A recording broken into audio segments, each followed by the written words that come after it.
And yeah, my day is going fine.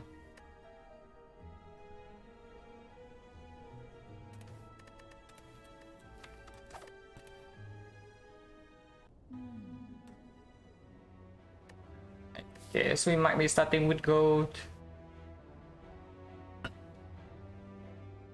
At least we are attacking this burning, but that seems very ambitious. If we don't take the burning elite though, we cannot use the gold. Unless it's one elite path. Okay, this map sucks. I mean, this map can... It's either sucking, or we go here, we take 3 elites and then we chill. But most likely it sucks. Hello, Meromorphic?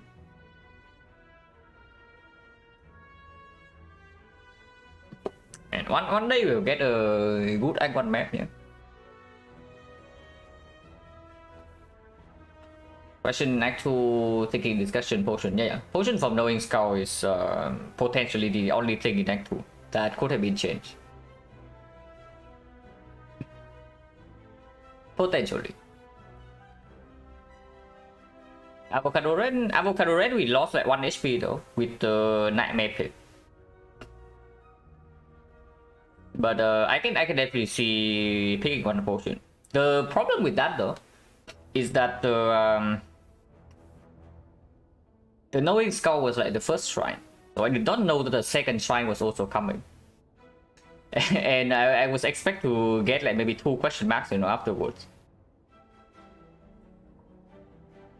But yeah, it happened.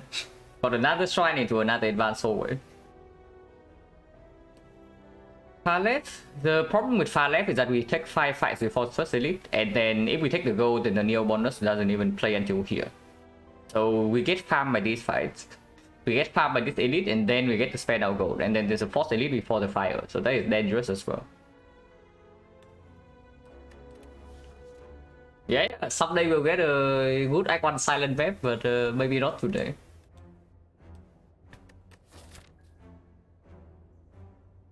Taking 250 gold and going here is a thought, but only 1 fight and triple question mark. And exactly 1 elite. So it's kind of basically kind of like we take 150 gold here as the compensation for minus 1 elite.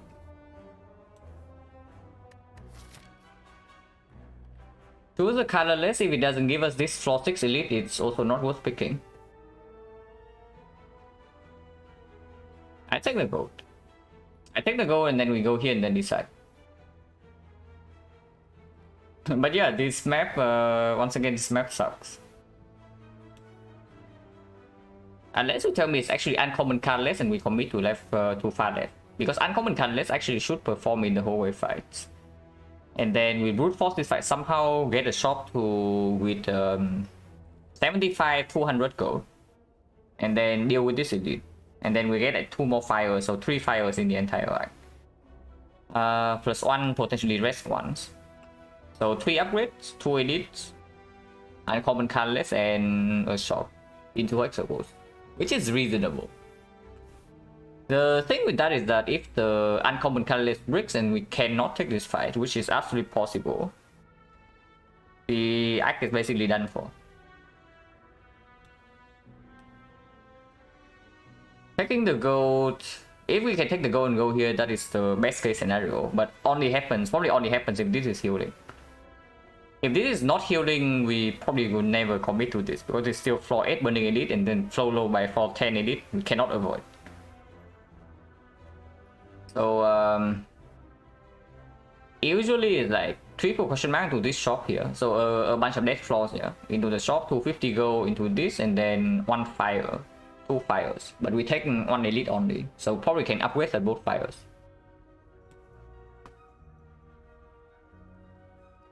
Well, this is very annoying.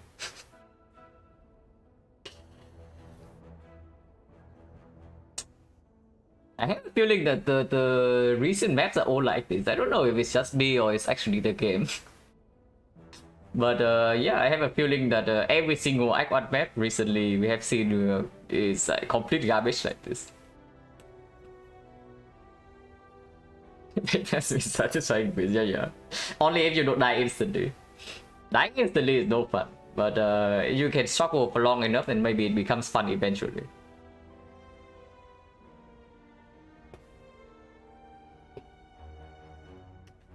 It's 250 gold and 1 elite, right? Worst case scenario is that we pick the uncommon colorless and then we have to take 1 elite anyway by going, let's say, here. Like this part. 4 fights, fire, 1 elite. 2 fires.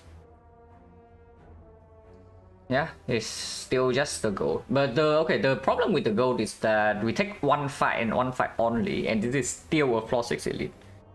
So if this fight does not drop a potion, most likely we need to buy 2 potions here and a card. If we buy 2 potions and a card, that is 160 gold. 250 to 340, 350, 365, 365, 160, so 200.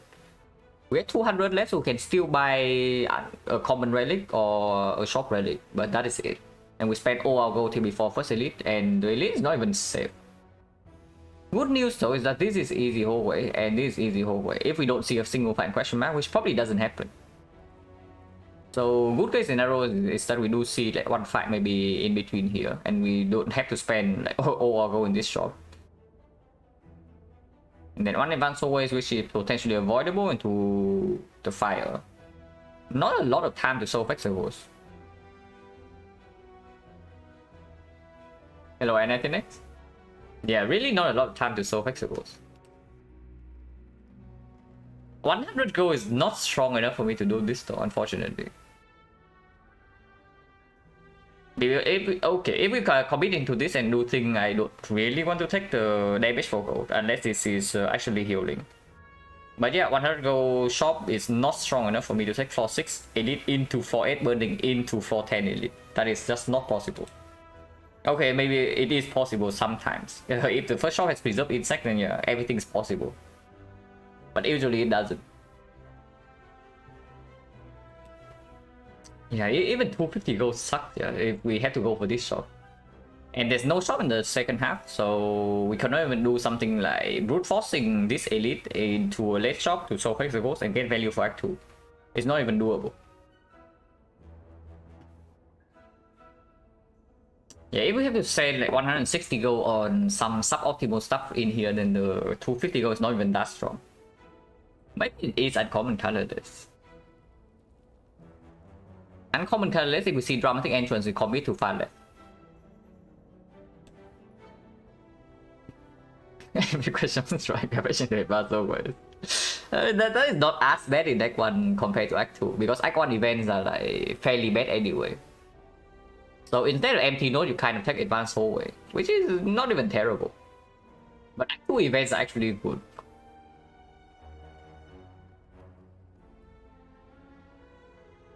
Five fights into... Okay, 5 fights at least we have potions. So as long as we can minimize the HP loss in these fights, this fight is actually not that terrible. Because yes, we can spend our gold here.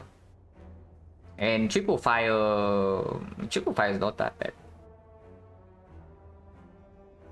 Yeah, this is just not it. Like, because before we get into the shop, we don't even know how strong we are going to be into this point. So there's no way I commit to this. Yeah, uncommon colorless, and then we can decide again. Unless you tell me it's actually boss squad. The thing with boss squad is that this elite is still before the chest. And boss squad also doesn't like early advance always that much. So we take like maybe 3 fights, maybe 4 fights here, and then the knock threat is still very, very big here. Even after the upgrade. Like, before you actually get a card removed, before you actually fill your deck with enough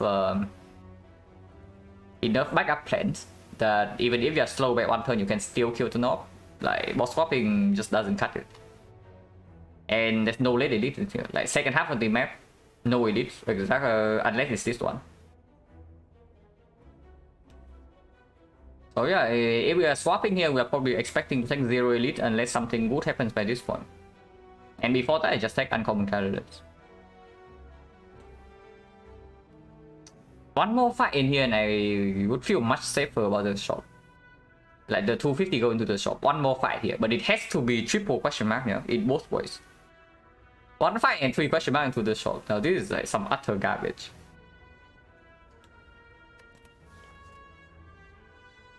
Trip is fine. So does trip in there can take this? I would like to. Regardless, we can start here. Starting here and after this fight, maybe we can decide whether we want to go left or we want to pivot. Uncommon colorless, starting direction, yeah, absolutely. I want to go left if possible. And we did not get a complete miss here. So going left is still potentially doable. It's trip over penny button, right? It's not finesse if we want to take potential knock fight here. Finesse saves life in every single hallway fight. But trip deals with knock. It can deal with like a bullet, and it does a little bit for hexagons in case we don't find terror. Even if we find terror, it's not that sad. It's still 0 energy artifact strip. And it's faster vulnerable block in early act 2. But anyway, we start here.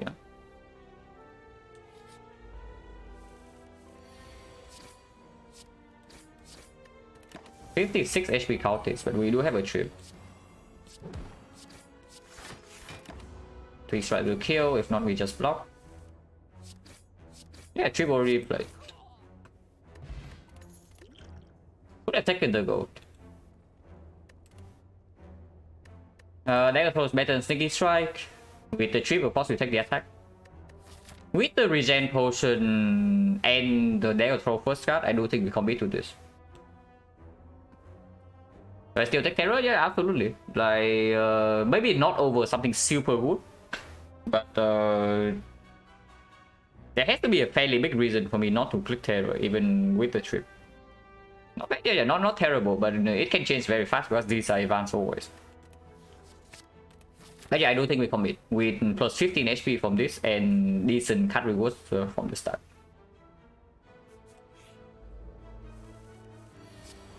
-4.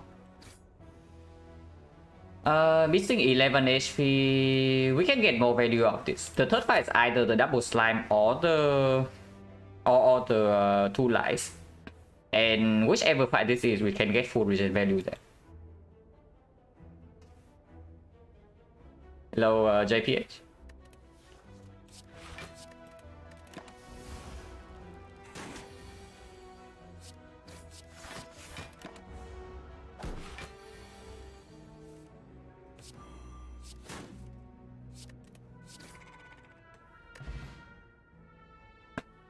Dogworm is scared. Yeah. 2 potions of 20% now. Dagger spray with a flex spot. With the trip. With the chip not affecting the sentries. And dagger spray over nothing. I mean, left is not nothing, but if you want to run into this floor 7 elite, it's not that swift. And this also performs in advanced always. Not into the hexagons, but we worry about hexagons later. Yeah, now we can get full regen value.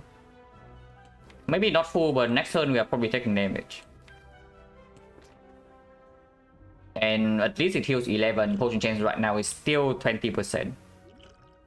And we absolutely cannot waste a potion here along this path. Putting all the damage here. 6 nonsense, right? Yeah, only good if we actually draw into the good cards. And we can lose up to 4 HP here. So killing this right now is still good.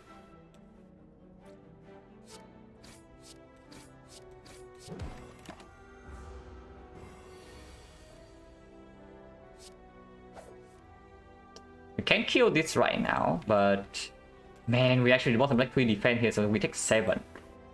It's still worth it to take the damage here because of the regen ticking up, but this is pretty sad. Yeah, we can kill this right now, but of course not.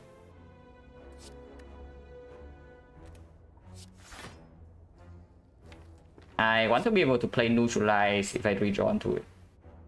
So I do not play trip dagger spray. Dagger spray only. 1 strike will still kill. At least he attacks again this turn. Him attacking this again this turn means that we can get full regen value here. Oh, maybe not full. Like we heal to the 2 and then next turn we kill.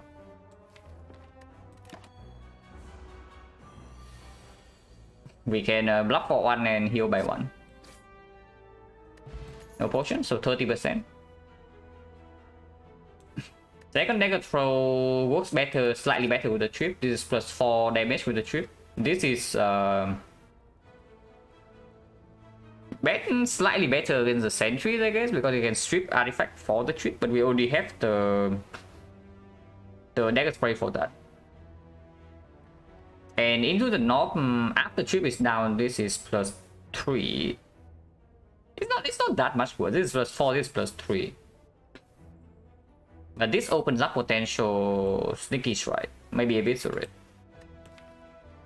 Sucker punch is a potential consideration too. It's plus 3 with the trip. It strips artifact in the sentries fight. It's okay to both the knob and the Lagavulin. And it's only okay. I think I want to open Discuss Synergy. I do think I want to open Discuss Synergy. Unless you tell me that we need to prepare for the Hexaghost right now, and I should pick this. But the trip with Dagger Throw also works slightly better with the trip. Cycle back into the trip faster, and can draw into the trip and still play the trip. Discard burns in Hexaghost as well, yeah. We do have 3 upgrades along this path though. But we also see 1 shop and 4 more card rewards. And the first upgrade can always be spent on the dagger spray.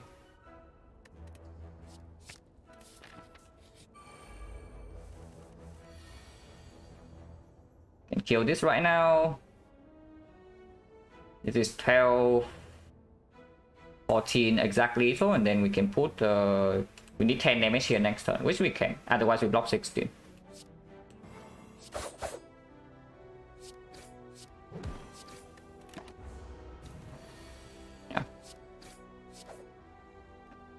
No potion, so 40%.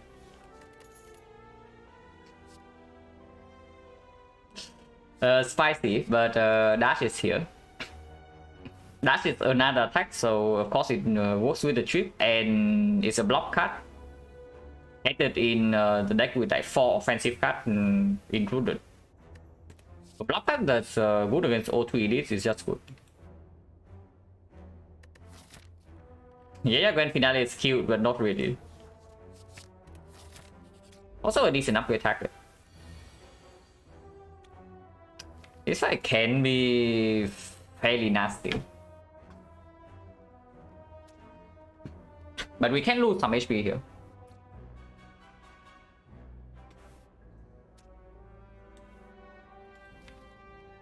Dagger Spray, we still need to kill the cultists at some point. And this is definitely more efficient. I'm willing to X7 here. And play Dagger Throw. Maybe a Dagger Throw the Slime. And I still aim to kill the Slime next turn, but he can attack again for 12. Or 8, this guy is only attacking for 6. And this guy doesn't get out of hand until he starts hitting us for like 21. If we also go aggressive and play only 1 defense, then it's not going to take that long.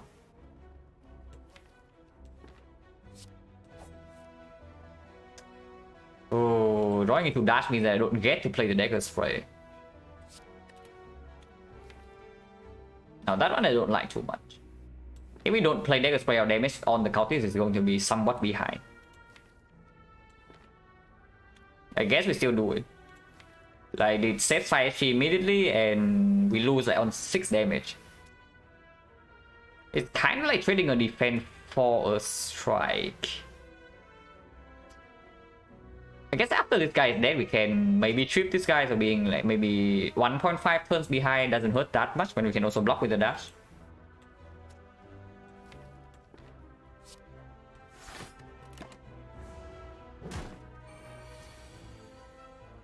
Oh, I don't like this.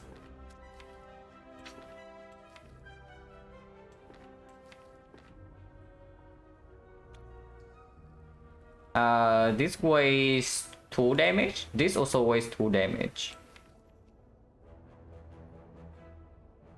But next turn we are going to trip the cultist. So playing strike here is actually just better. So we do single strike here, play the trip on the cultist, and then dagger throw it. Maybe dagger throw first in case we draw exactly into the dash. But this is better now.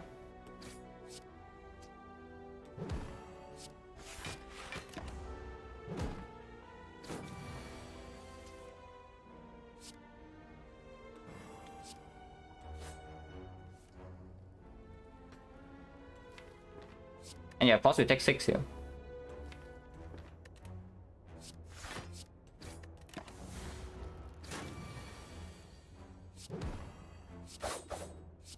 Could be worse. And he dies this turn. No potion, so 50%. Muscle start with the trip with double dagger throw. Very bad against the Hexagons. Maybe not very bad, but pretty bad against the Hexagons. We still have some flaws to deal with that though. And maybe with the potential dash upgrade or neutralize upgrade, it can still play against Hexagons. And it actually plays right now. First upgrade goes on the 4 damage upgrade here or plus 3 block, 3 damage on this. Against Nob and Laga, we do have this here. So it's probably spray upgrade to deal with sentries. And 4 damage upgrade is not bad into the Nob either. It's only about Lagavulin, but Lagavulin we also have the dash. And can open with maybe trip, possible stuff costing 0. This also performs in the advanced 4-way fight, which we might take 1 or 2, depending on our Hexagon solution status by this point.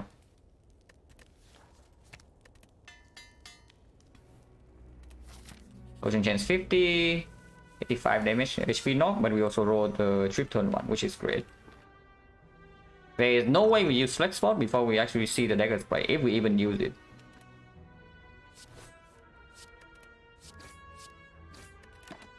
We might not need to potion here, depending on what we draw. So if we don't draw any attack right now off of this dagger throw, this is already 18, 18, 13, 31, 31, 40, 40, so we always have lethal next turn. And I actually do not potion here for 8 damage. If we draw into Masterful Start, we kill immediately. If we draw Neutralize, we only take 6. But yeah, 23, next turn we only have 21, so I have to strike here still. And take 8.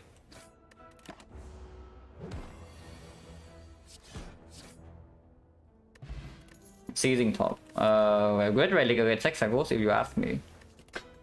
Potion chance 60%. Oh god, I'm being baited into not clicking the terror. I am being baited into not clicking terror, guys. I just say that there has to be a very good reason for me not to click terror, and there's a very good reason. The very good reason is right here. And we just fought the Nob, yeah. So next fight is either Sentries or Lagavulin. Into Sentries, after damage is way better. And into Lagavulin, I guess Terror is better, but not by that much. Because if we have the damage anyway with the trip, then after damage is just 7 HP. It doesn't soak damage against the Hexagons. But we can maybe just set potion for that fight. And a trigger, but there's still Hexagons waiting at the end. If you are just talking about this elite and maybe the rest of the attack except this fight, then sure. The after damage is outperforming Terror for sure. It is probably after damage. Because we know that the next fight is not the Nob, so we don't need vulnerable access like that fast.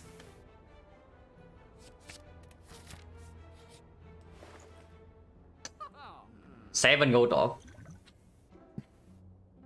So that's fun.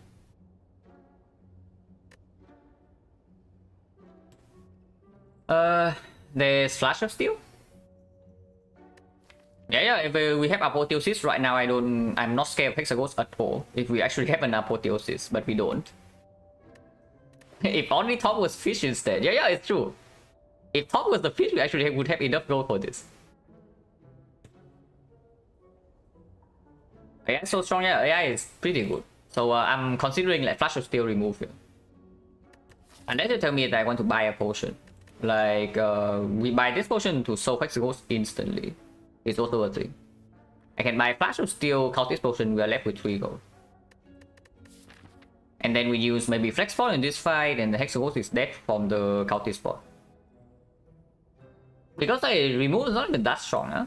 Removing defense into Lagavulin or Sentries is slightly weird. Removing Strike with a trip in the deck and now damage slightly lacking in Hexaghost also slightly weird. On the other hand, yeah, we can just solve Hexaghost instantly with this. Buy Flash of Steel, buy Cultist Potion, use Flex Spot here, and then we get like our double upgrade, and Hexaghost is done for. Storm Top, okay, now you're talking. Now that's the big brain play.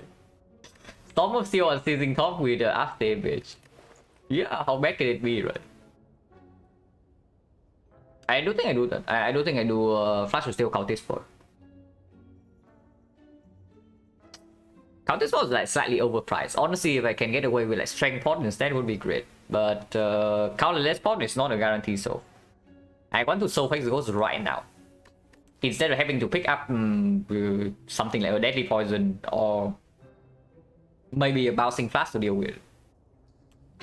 Let's solve the Hexaghost. Double check, yeah. 200 and 2 gold, so we are left with 3 gold. That's fine.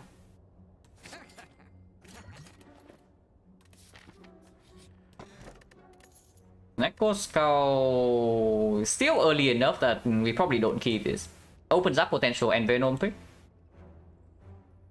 Yeah, it opens up and Venom, it makes the potential CE after this act stronger, and maybe we can pick up the Fumes at some point if the Act 2 boss is like Collector and we have no answer. It's still early enough. Definitely willing to flex this turn. Potion chance at the moment is 60, and we know that we save this potion for Hexaghost. This one's flex is like probably super clear. 23 exactly to on this. And full block. We don't play after image, but who cares about after image? Could have played 2 attacks instead, but I don't want to lose HP. I think we can get away with -0 here.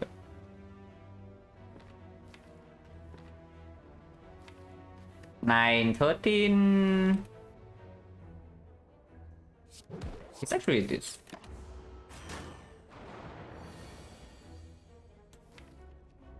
And next time we know that we have Trip, Muscle Stab, one shot this. So double defense right here.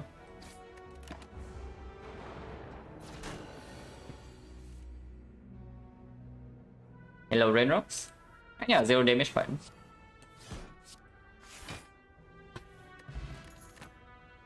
Mummy fight hand. Okay, bait instantly justified. So I guess now I'm baited into picking up Fumes as well. Yeah, now I guess I'm also baited into picking up Fumes. But it's like Fumes plus. Okay, not this one. Backflip is fine. And Venom, yeah, and Venom also like so hot right now, it's true.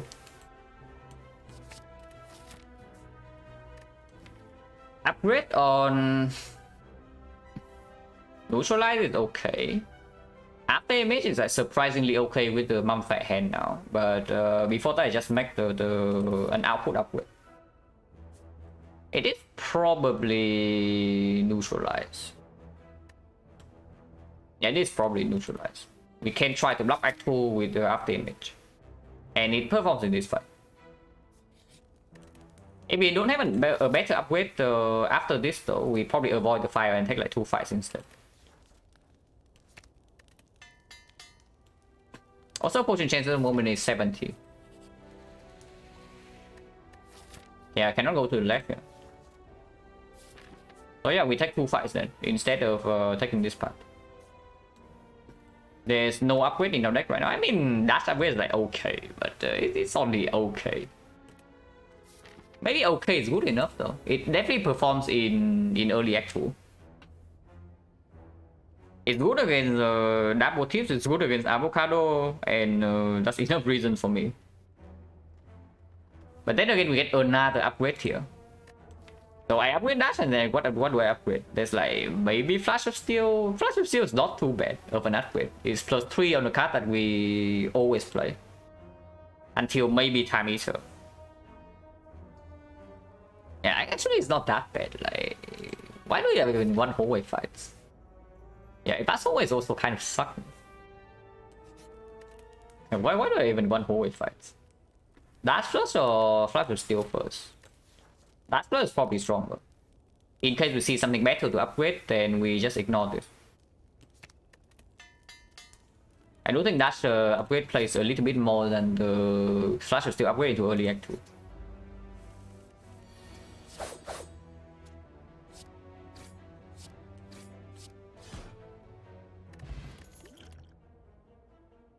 Yeah, like right here, maybe Predator into Predator upgrade with the trip. Or just Acro. With the County Spawn, we can deal with the Hexaghost right now, yeah. So Hexaghost is not a concern. So one plays better in Act 2. Looking at poison cards, I mean, not really. If I see something good, I will pick it. But Snecko Skull doesn't mean that we are picking up like garbage deadly poison for no reason, for example. The Fumes maybe I would pick up because of the Mummified Hand as well. But Bouncing Flash Omen, not really. The Deadly Poison, absolutely not. And so on and so forth. Hello, Sephiroth. Yeah, I can do Predator into Predator upgrade, or you can just do Acro into Flash of Steel upgrade instead. How's the run going? It's going okay. Not too bad. The Icon map kind of sucked, but we got a decent amount of value out of it.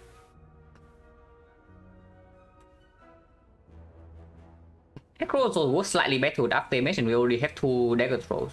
So if we pick Acro right here, the kite is super open, and we can absolutely pick Tactician Reflex. Most likely Tactician over Reflex, but it's open. And that's not bad. Honestly, even, okay, with the Unceasing Tongue, we can even pick Concentrate. And Acro definitely works slightly better with Concentrate.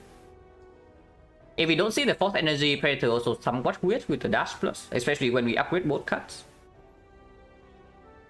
Hello, Jimmy.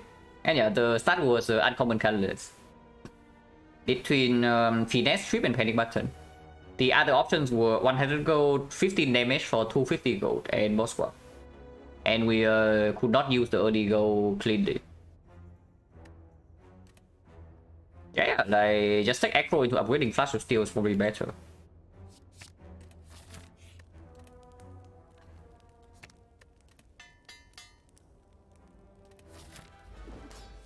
Yeah, we bought it for literally for this fight, so let's use it.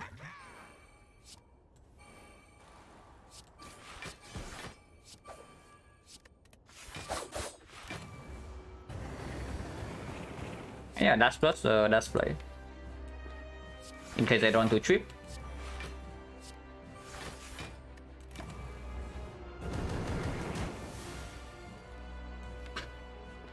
Shuffle out the wood cards? Maybe not. Shuffle out Neutralize Plus. At least we guaranteed to have Neutralize next turn, so it's not that bad. We do cycle back fairly fast. Only if I play Acro here, but playing Acro means I get minus 15 damage. Maybe I just ignore the freaking Acro.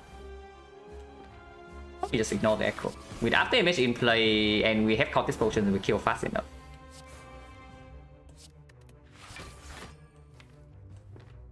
And damage for the 1 HP.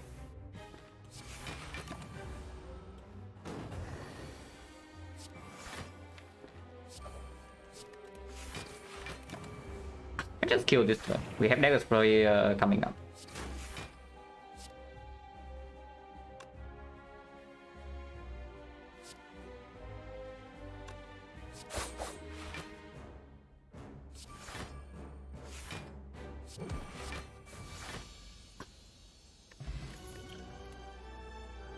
To the trade, CE with Sneko Scout, but there's to the trade with Mummified Hand. And we already have like a lot of discuss synergy.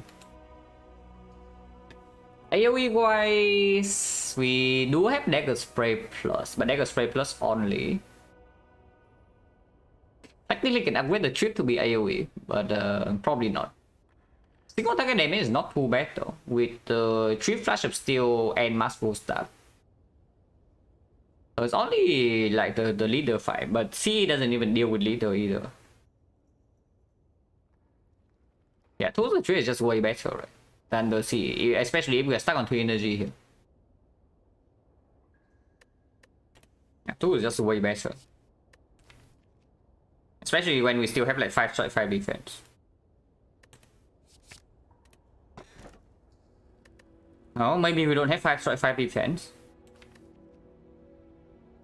Fusion Hammer... not really free energy, but fairly free. There's basically no downside for the Fusion Hammer in the short term, and we already have the Acro and the backflip. With the double dagger throw as well, and energy plays better with the after image. If not other than just Astral Living 3 strikes.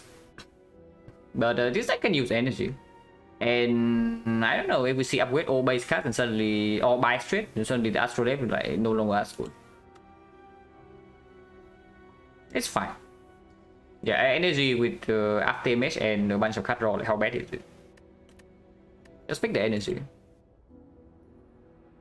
If it's a bad energy relic, then Astral Lift for sure. But this energy is pickable.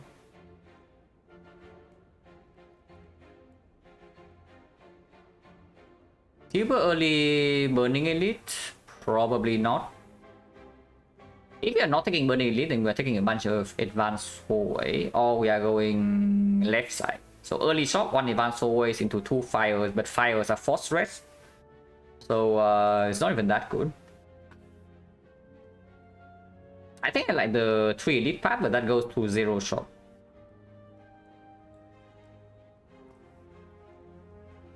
Yeah, this 3 elite path goes to like 0 shot. 1 question mark here, 1 question mark here. Rest here is optional. If we need the HP, we go for the rest. If not, we just take this elite into this elite, or this one. Like 1 late question mark.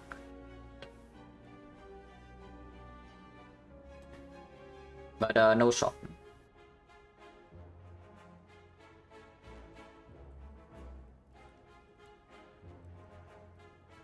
We have not removed a card yet, so remove still only 75.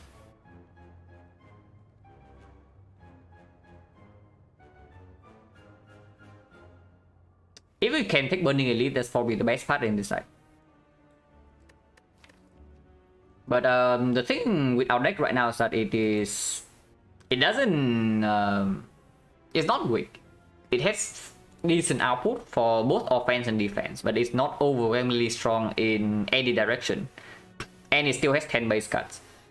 So if we run into a fight where we are demanded to deal very fast output, for example strength levels, and we draw slightly badly, the fight can go badly, like, super fast.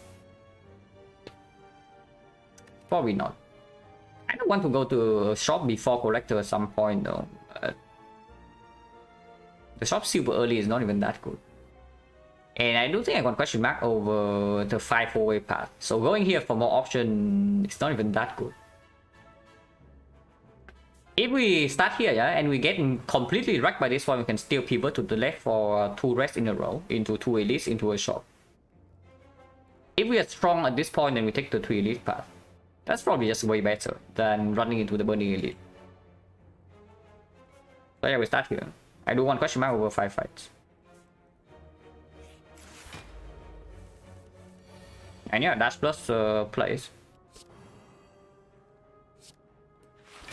Energy plays as well.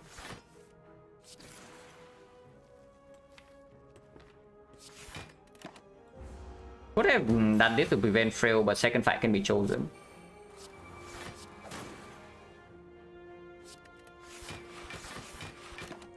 Wait. Okay, better not forget on seizing top. I forgot the seizing top, guys. Actually, maybe I did forget. Okay, no, forget this this turn, yeah, because we are going to draw into neutralize plus, and that is actually important to play.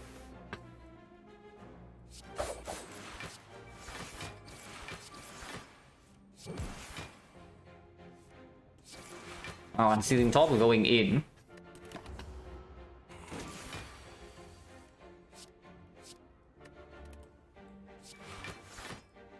Yeah, 0 damage avocado fight. But somewhat expected. I did say that our deck has decent output in both defense and offense. We just cannot deal with super fast burst.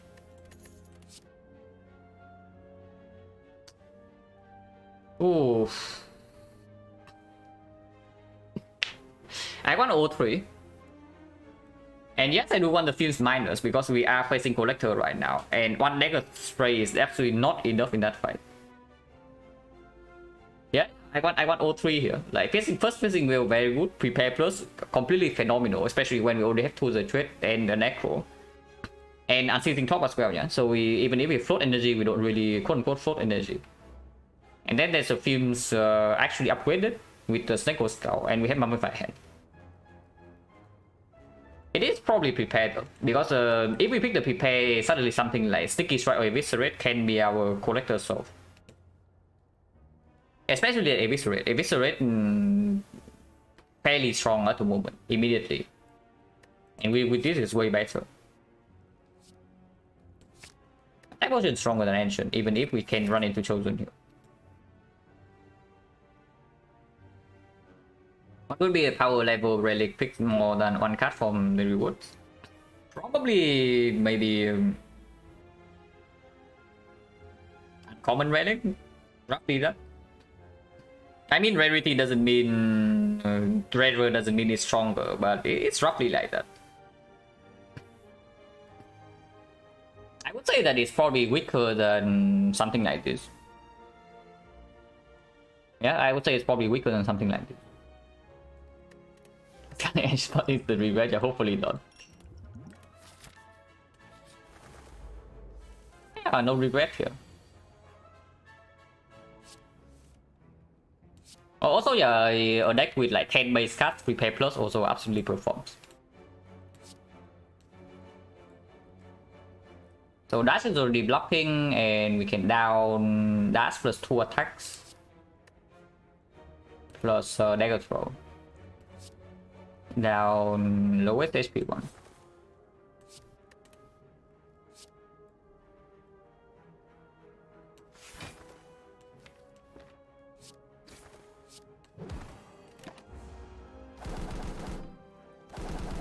Origin 30.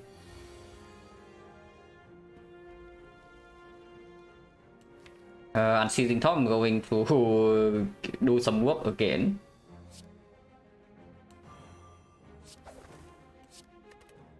I think.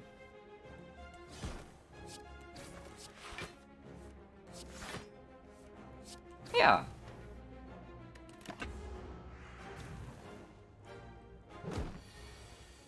Yeah, Unceasing Top just is just doing it.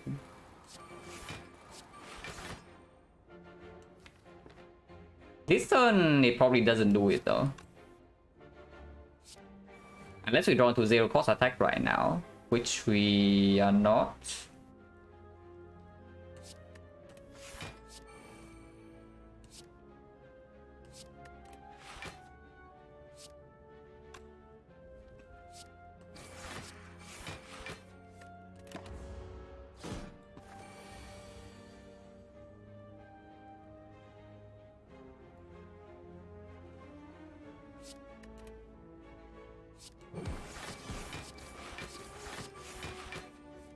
Yeah, like something like Concentrate up we can play here. If I'm seeing like how the Unceasing Top's actually performing. Reflect Addition easily blocks Unceasing Top though, but they are still wood cards in this deck, so it's going to be slightly weird.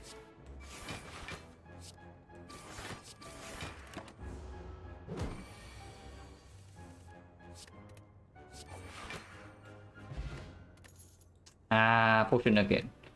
So 20% potion chance, Blade Dance plus, it's green. It's green and we have after damage. And any accuracy can maybe be picked with the Mummified Head. And we do have the trip. Yeah, that's how bad the green cuts. Throwing away yet another potion though is slightly spooky. This is 7 poison attack potion, works with after damage, works with blade dance. Power potion also very strong though. Any fumes is double upgraded, any and venom double upgraded. It discounts energy immediately to play with Unceasing Top. And can be red form, so red form's good, any poison power is good, so fumes good, snake and venom good, wallet fence good. Even infinite is okay, accuracy is great, after damage is phenomenal. Yeah, power potion is just insanely good here. But another power, yeah. Power potion is good. I'm just thinking which one's stronger between these. This is 7 poison. Attack potion is probably slightly stronger. Does block with this? Doesn't get blocked by artifact. Yeah, gets +1 block with this. Can combo with choke finisher with this or this. Goes with trip. So we probably tossed away the poison potion. Poison chance at the moment is 20. And we do go here, yeah. Unless you tell me we're so strong that we should take this. But we have not seen a single advanced forward yet, so I don't know. I don't want to judge our power level. Because in the burst fight, if the Unceasing Top also did not perform, we would take maybe like 10 damage. We don't know how strong we are until like here. Nice dagger minus. This dagger cannot be upgraded. But it is still a freaking ritual dagger with the trip. And some amount of draw control. Taking 50 gold and we are not even going here. It means that we take the gold that we cannot use in this side. It's still the dagger. It's early enough. Yeah, dagger immediately in triple cultist. Like very fitting. We don't actually have a massive amount of AoE in this fight though, so it's pretty spooky here. Hello, Savit. Yeah, this fight is pretty spooky. Yeah, they want the dagger back. Now I'm thinking about like power potion immediately because I am somewhat scared of this fight, and I still want to maybe take the city. Probably, but we can block decently well, but our block in this fight is not happening. Yeah, here's our venom, like 2 poison every attack. Discounter cut.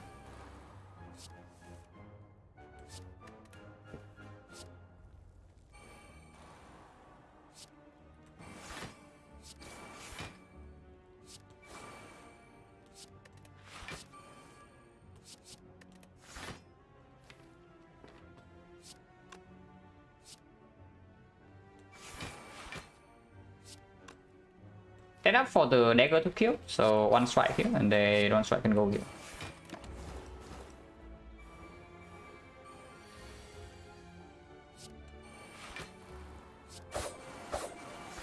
Yeah, so now it's easy, right? Man, the real Venom would actually be pretty strong. Like you can see what Venom's doing with the power potion. It's pretty sick.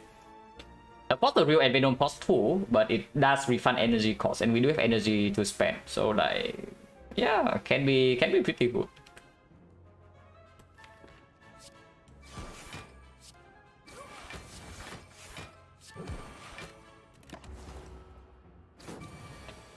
And we do have a Blade Dance Plus as well.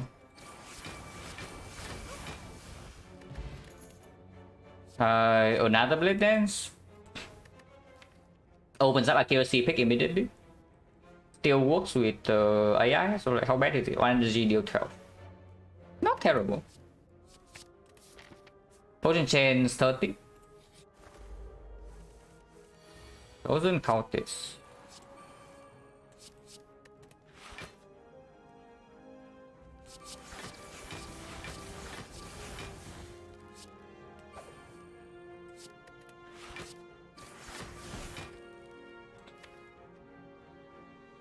Trip cannot be missed, neutralize cannot be missed, flash still cannot be missed. It's just the tool the trade.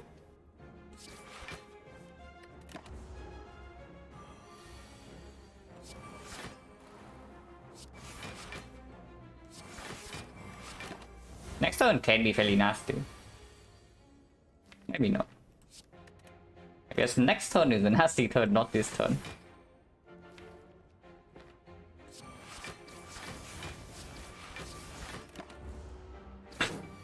Oh god. Okay, next turn is a nasty turn.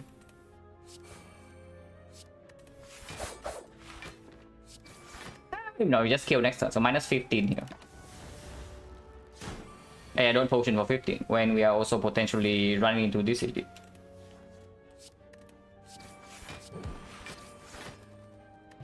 No potion, so 40%. Reset plus, not too interested, even though it can play. But anytime we draw it with the unceasing top, it's worthless. We just bought chosen, so escape plan doable. We do have after image. And we added 4 skills. It's not bad. It plays against anything that's not like the XecnaR.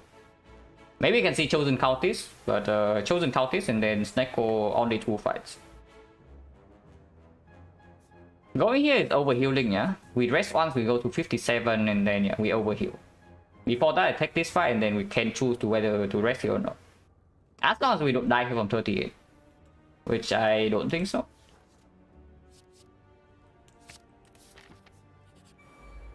I hope so. If we don't die from 38.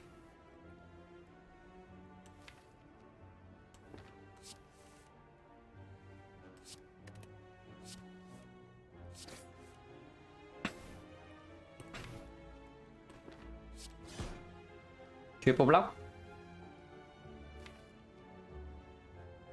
Before we get our powers down, not too interested in actually getting a wound. Early on, it is possible for sure. Like if we stay too long, this fight can actually die. But yeah, before the trip, before the powers, I don't really trade 12 damage or 4 HP and 1 wound. Wound is bad.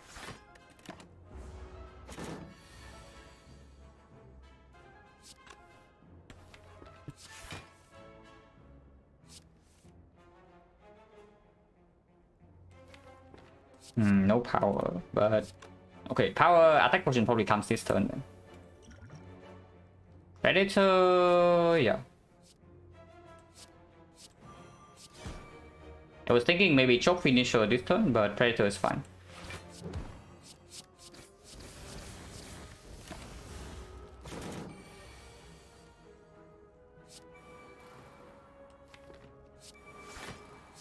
Discounted 2 strikes.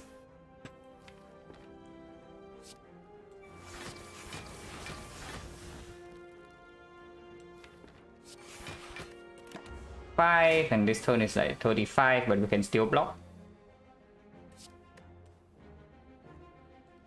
27, 33. Did not draw enough damage. So no dagger this turn. Yeah, we actually completely brick on damage here. If that's the case, we just fully block them. Take 13. Unless you tell me I should play dagger right now to block 5 less but guarantee lethal next turn. Take 17. If I block again, yeah, we take 12 and we go to 21. Next turn he hits for 42. We draw 6 cards. 38 damage with no trip. And this is a curse. Okay, I guess I dagger then. I pay 5 HP with the dagger and then we rest here.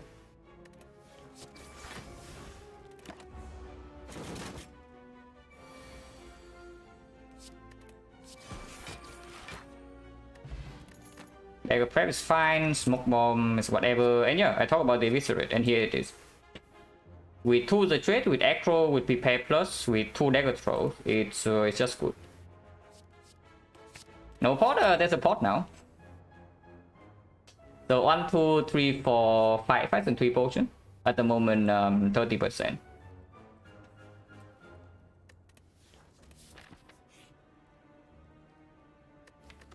Sure. With the fusion hammer, slightly weird.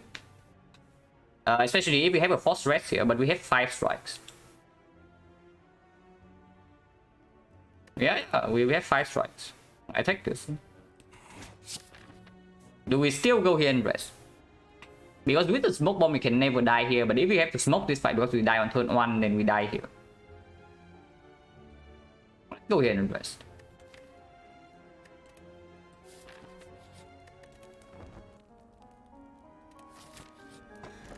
And it's great.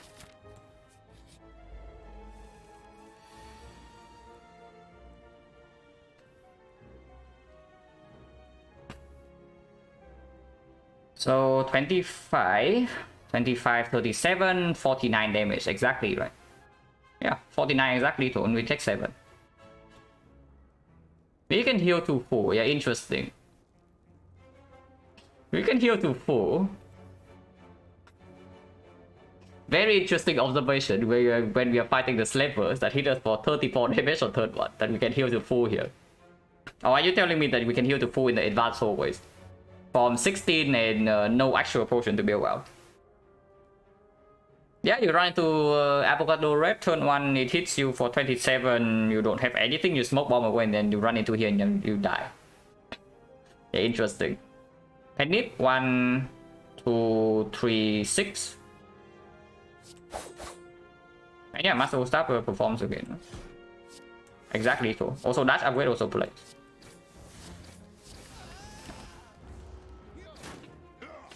Yeah, but the thing is that the advanced four is an actual fairly nasty. 3 energy, 4 energy, so we can kill this. 1637, so we still need to flush with steel here.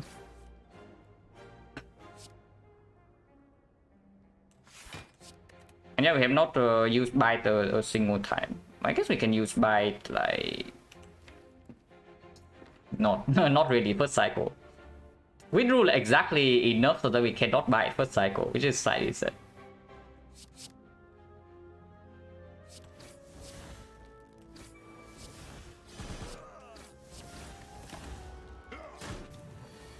I mean, it's fine. We just get our slavers fight then. Did not play a single bite here, yeah, which is absolutely fairly sad. Maybe I can draw a bite right now. Okay, right now. Okay, right now. Ah. I actually got the bite at the end.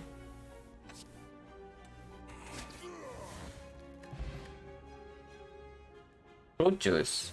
Well, it refills our HP, the max HP we lost from the bites. Bottle flame is, do I pick a second eviscerate? That's slightly weird. Bottle flame is not terrible. We can bottle flash of steel, we can bottle masterful staff. Bottling masterful staff means that we cannot remove it later, which definitely sucks a little bit because we do have 5 strikes gone already. So the remove on the later part of this run is absolutely the masterful staff. But it is not a terrible bottle like right now.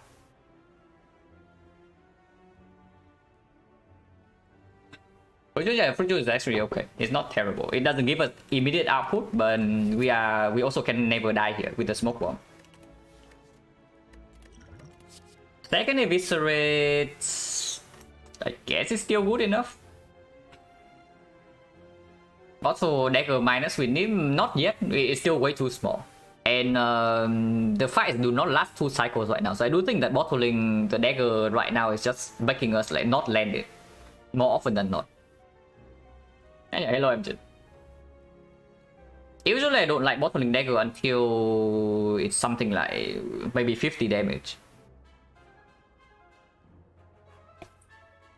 Right now it cannot one-shot anything yet, even with the nip setup. And nip right now is not in. We cannot even consistently set up the nip at the moment, yeah.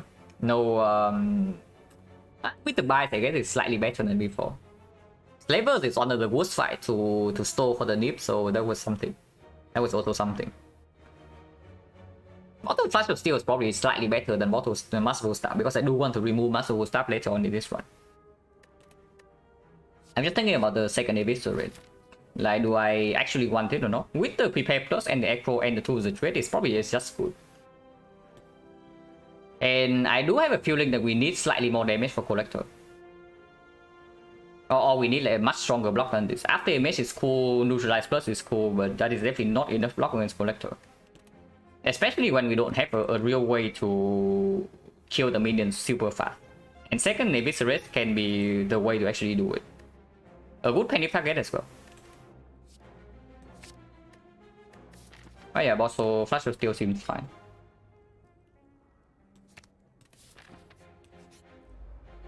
Yeah, I want to heal to full in this fight. Interesting. Already draw 9 turn 1, yeah, but how about 10?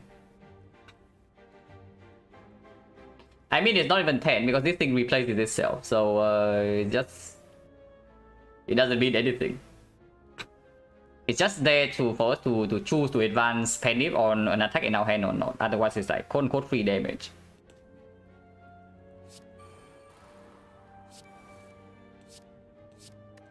And yeah, if we took the hallway fight first, this would be the hallway fight, and you want to heal to full in this fight.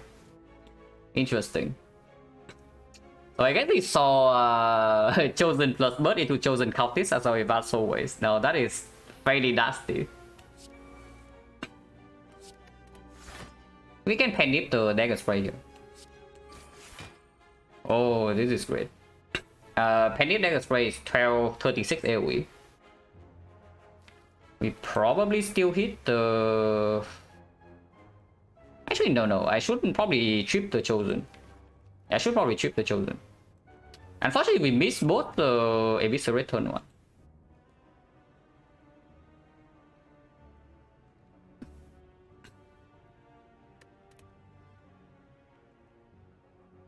But that's fine. So 24 AoE plus probably play double Blade Dance Overbite.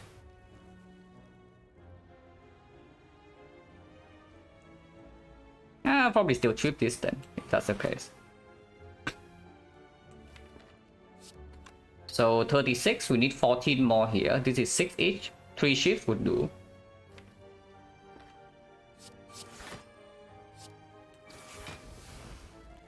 Yeah, maybe 1 bite. Can play 1 bite here.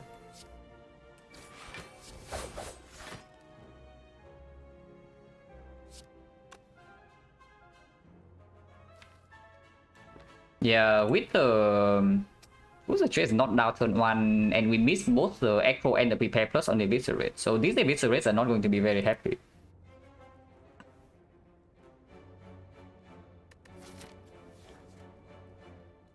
If I don't heal here, then we just hit here and then we deal 16 damage on this, so 59. I guess we do want to land the dagger. But if we don't heal here, suddenly this fight is slightly weird. I mean, we are at 29, but yeah, this fight is still fairly difficult to control. Let's heal.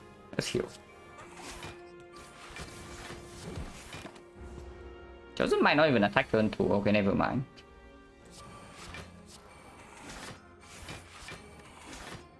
But we are not weakened though, so dagger can kill this turn. Yeah, that's great. So we keep the panic as well to 9. If it's a red plus dagger, panic to 9, kill with dagger is great. No potion. 1, 2, 3, 4, 5, 6, 7. 7 fights and we got 4 potions. So 30%. Unavoided cuts, not too interested. Unavoided cuts are not even strong. So skip. Can't hear the full. Yeah, absolutely. Like we are not in a position where we can like control the miss 2 HP. No. What do you mean miss 2 HP? You got to break panic right before the elite for 2 HP or what? Because if I bite there, I cannot play the dagger to kill. Bite plus dagger was not lethal, so like how do we suggest we get 2 HP?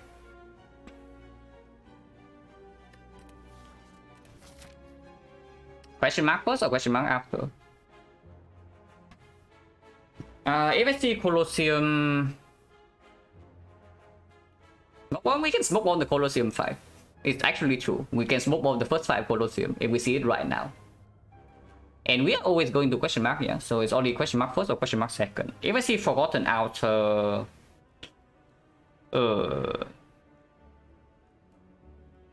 Forgotten Outer after Elite is probably better, because I know whether I can take the thing or not. Whether I can take the damage or not. I guess we do have Smoke Bomb, so technically we always take the damage.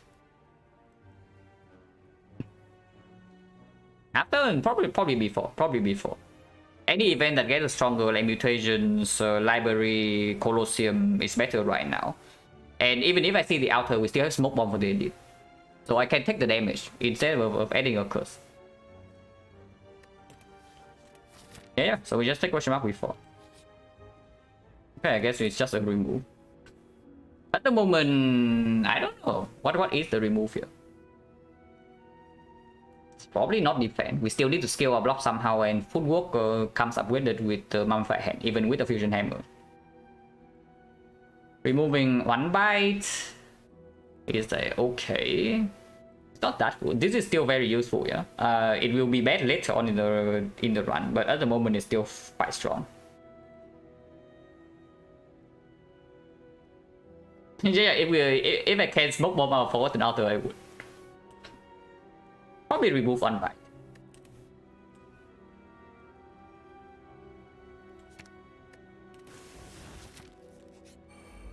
Rematch with the book. So leader just knows.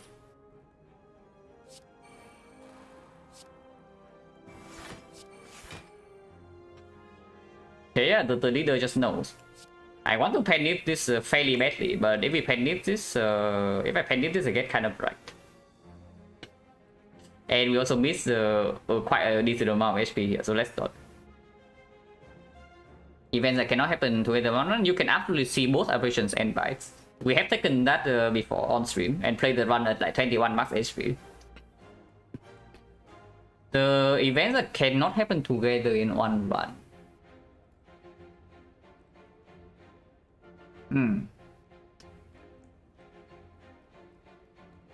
Is there anything like that? Because there's only like the previous event that enables the next one, but the previous event that disables the next one.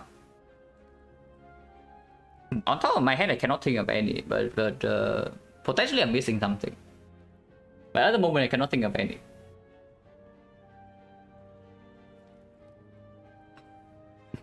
But yeah, I guess we can leave the dagger throw, 0 cost. And the prepare could be so sick here. We just draw prepare off the Flash of Steel, yeah, very easy.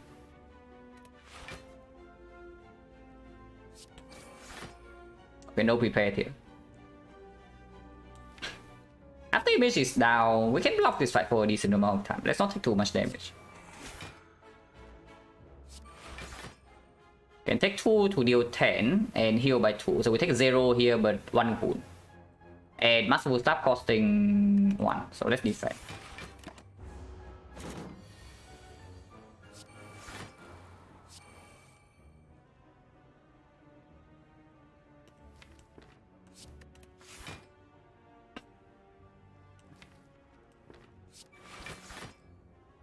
Take 1 here to deal to advance Fendip and deal 18 damage. Is probably worth.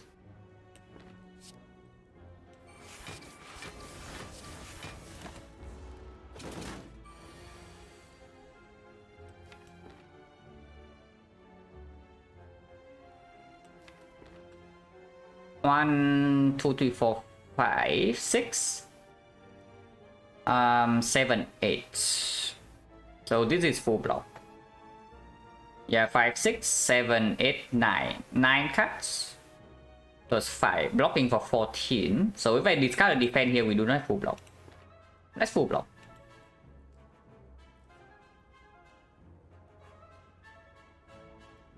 They win the 20 max HP. Yeah.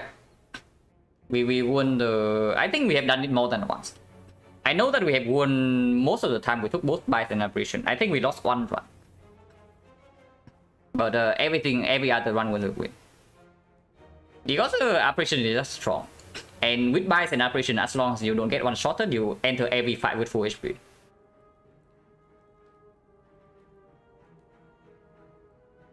Coffee Ripper last run, Silent Coffee Ripper run deck tour, yeah.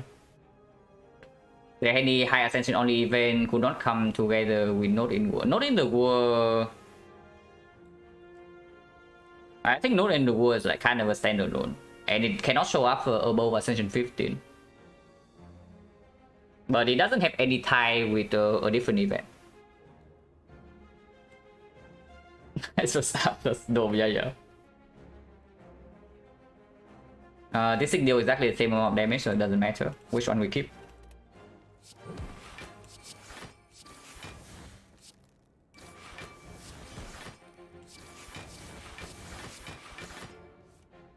Good job on Seizing Top.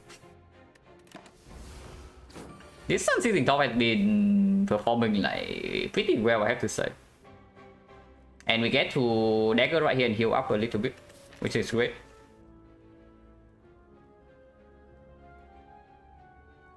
Uh, 34, so need to keep the chip.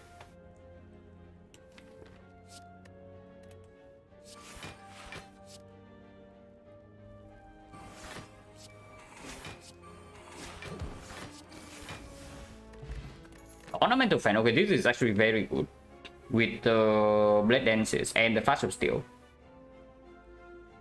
That is quite a lot of additional block. On the worst cool, then keep it, it's still in the game. But it cannot show up above Ascension 15 and it cannot show up if you are playing on your highest Ascension. How much money would I have to be paid to eat a whole raw onion? Not for sale. Yeah, I'm not going to do that. I absolutely hate the smell of raw onion, so yeah, let's not. Even cooked onion, if you don't get rid of the smell totally, I will not eat that. Nip on 8 with drop to flash? Not really, because we kept information whether we want to nip and attack instantly or not. But I guess 8 or 9, somewhat okay. Another Eviscerate. There's the bullet time unseizing top mega synergy. I don't think we pick a third Eviscerate though, because even the second Eviscerate is already slightly pushing it. Before the 2 to the trade is down, it's not insanely consistent, and we only have one prepared plus. Bullet time and seizing top is certainly a synergy. At the moment, we don't have enough card draw to actually use the bullet time. The only potential use case is with XecnaR after this. Turn 1 it can play. Only on turn 1 though. After turn 1, not really. Think we'll do it for 500? I mean... if I'm forced to do it, then sure. But otherwise, like, I'm content enough with my life right now that I don't want to suffer for a little bit of money.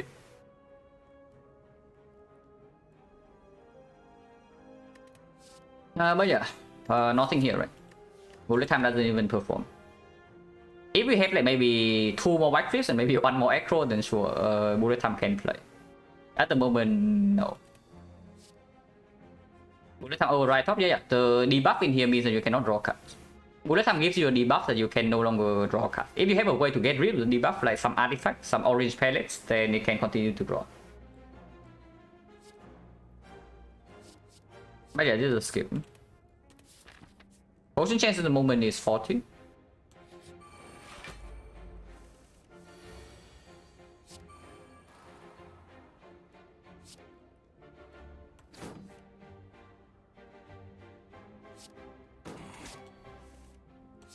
Oh god. Man, this turn's great. I like this turn. Wait.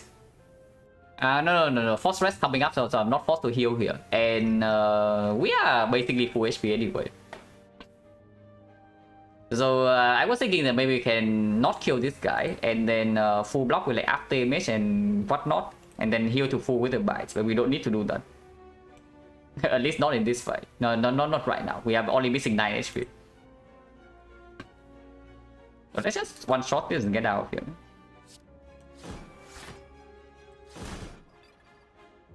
You have to the trade. You can easily block 10, right? I can easily block 10. I still want to buy this guy a little bit though. So we don't kill Dagger right now.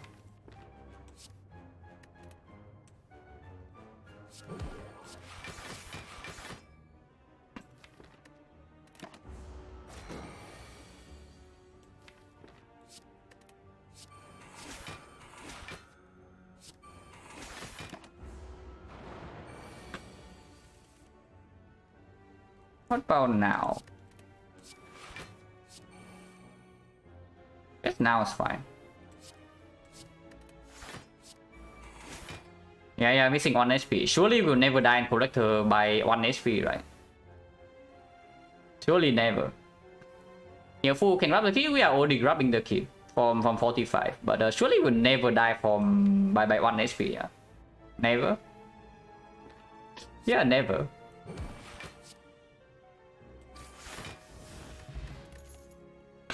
Facing wheel is fine.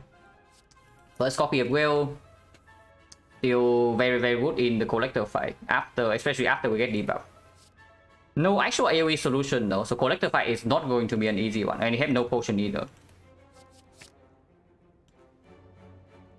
Yeah, we actually have no potion in the collector fight, yeah, so let's be careful here.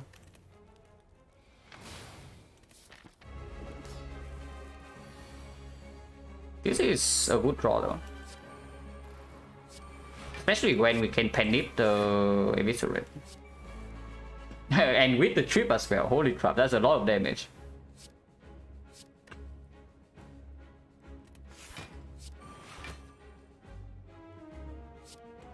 Now even penip the dagger is like 99 damage right now. We probably, with this turn 1, with both powers down and dealing a billion damage to Collector, I think we can try to set up the dagger. So let's be greedy. Let's be greedy. It's not like this is not a lot of damage either. And yeah, we heal to full, so can never die by 1 HP now. Every dagger right now she's like almost dead already. But we can wait. We can wait for this redraw. Especially when we are playing with Fusion Hammer. Should definitely try to open up more scaling avenue for later on. And dagger is like one of them for sure.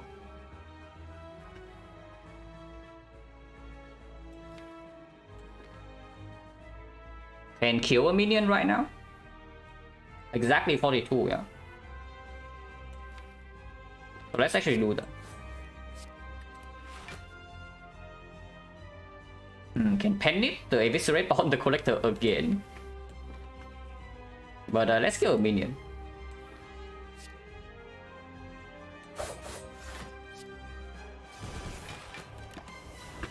If she resummons next turn, good. If she attacks, then we also block for tail for free.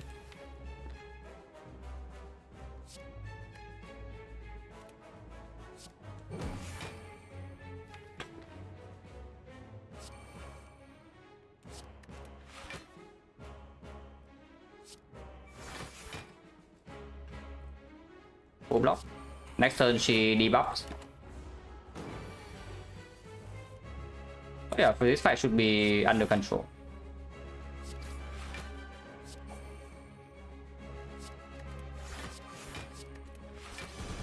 And season top going off.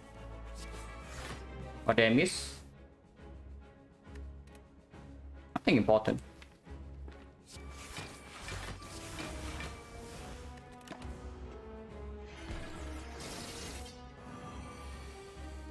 Now she resummons, but Penip is up, and we do have 1 turn to repair.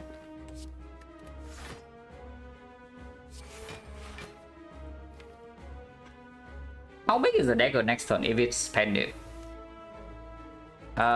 66. 66 weakness, vulnerable is plus 8, 74. Barely off.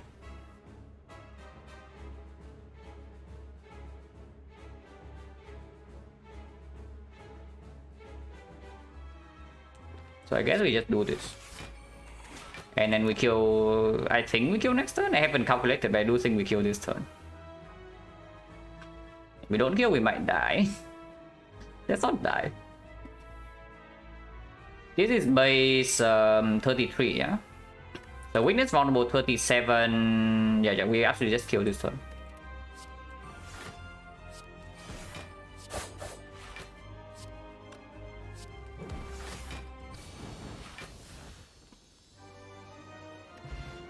Hello, Hell. Second up damage with Mum Fat Hand, Fusion Hammer, or just a Malaise. We do have kind of a weak chain, but not really. Picking up another up damage means that we can freely play our Blade Dances against the heart, and we actually gain positive block with the Ornamental Fan. But does make the potential Time Eater or Awakened one slightly more annoying. Only slightly. The Malaise stops Unceasing Talk. The up damage plays more with Unceasing Talk.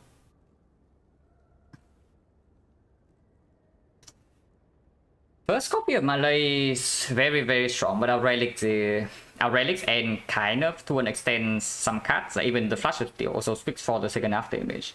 But that's every time. Is it really every time? Because a lot of things are speaking for this half damage.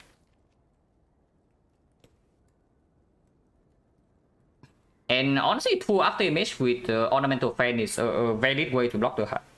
We need to get way more block than we currently have here. If we actually want to survive the hard fight.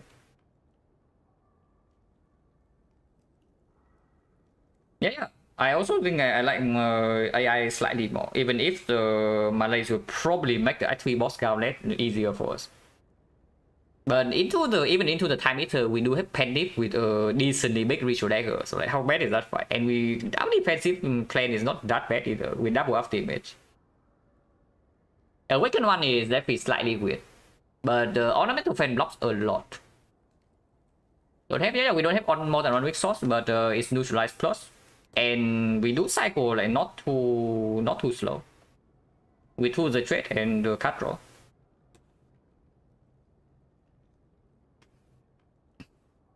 The big thing for me is just that Malaise stops the Unceasing Talk. And whenever we are using Unceasing Talk here and we draw into the Malaise, it's going to be a Malaise for like 1 or 2 energy at most.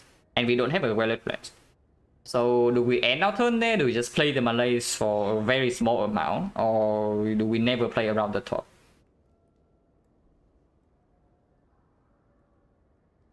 Not really, right? Like with Fusion Hammer, like we should not ignore our relics.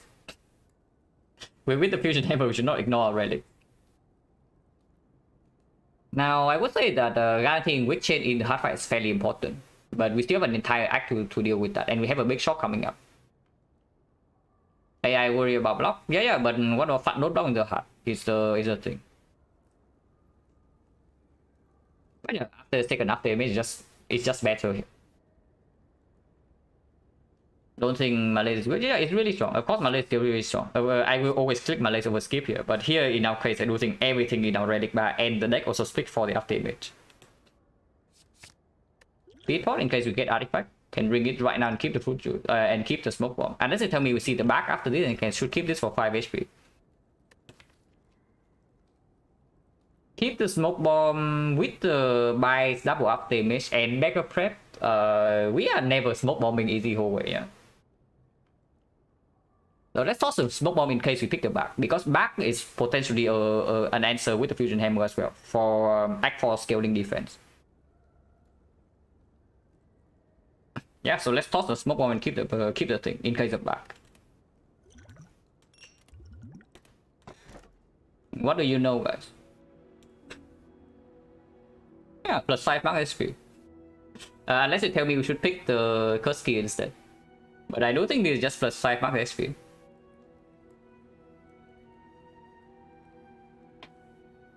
Sanko Cell, yeah, it has been waiting for Envenom since Act 1. The one time we get to play with Envenom with the power potion, it was like insanely strong. I mean, the real Envenom in our deck right now, when he has 4 base energy, can be a little bit weird. The curse from Curse Key also stops Unceasing Talk, but it plays better on turn 1 with the backup prep. It plays energy plays better with Unseen Top afterwards. But yeah, that's also the back that deals with Fusion Hammer. And with the speed pot in our belt right now, yeah, back means that any source of artifact and we can almost solve the Spire immediately with 10 dexterity. And 56 max HP with the bias, we should be able to leave Sphere and Shield with full HP. As long as we don't die instantly. So 56 HP, 10 dexterity should deal with the HUD.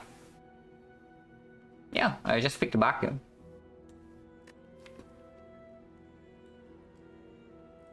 Energy at the moment doesn't play super well with this deck yet. It can play for sure. With double after image and sitting top and drawing 9 cards turn 1, of course energy can play.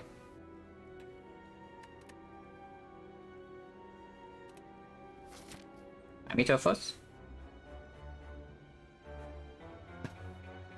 Force passing, oh, this is ugly. Red side relic just before, yeah. We always find a red side relic before we are forced into this. Honestly, if we are getting until this point and we don't have anything to do with fires, I might even skip the elite for 3 question mark instead of stepping into the 2 death floors. But before that, the path is very good. We start here, go into this shop, and take burning elite into second elite. Into here, from here we can decide. I do not want question mark instead of the shop. I need to spend my freaking gold. Especially since now looking for like potion bell in the shop is a thing as well.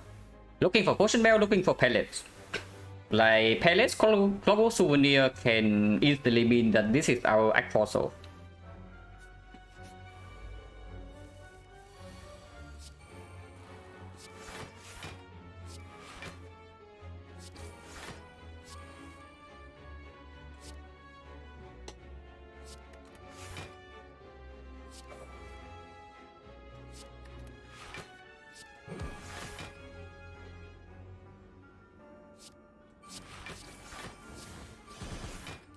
This is already killed him.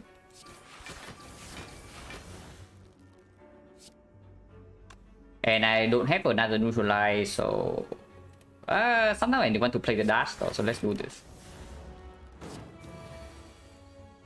Yeah, exactly like this. Okay, I hope I draw into freaking dagger next turn.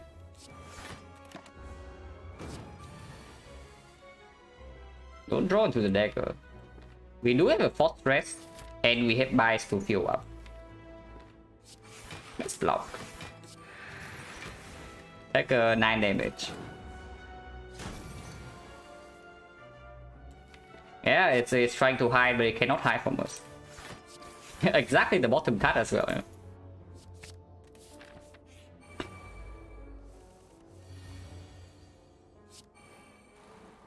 Can panic the dagger spray. Of course we don't play dagger right now. 1, 2, 3, 4, 5, 6. It fully blocked.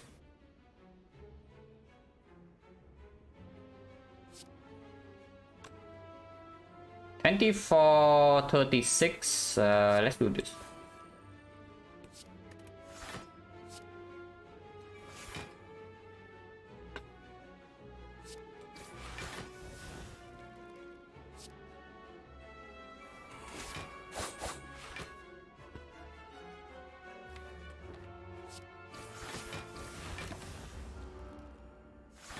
Can heal to full? Yeah, this fight is true. This fight we can heal to full. I mean, at least I hope so. But after our powers are down, we can heal to full here.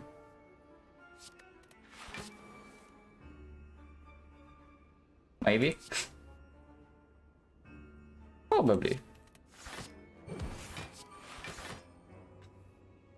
25. This block for 10, so still need to do this.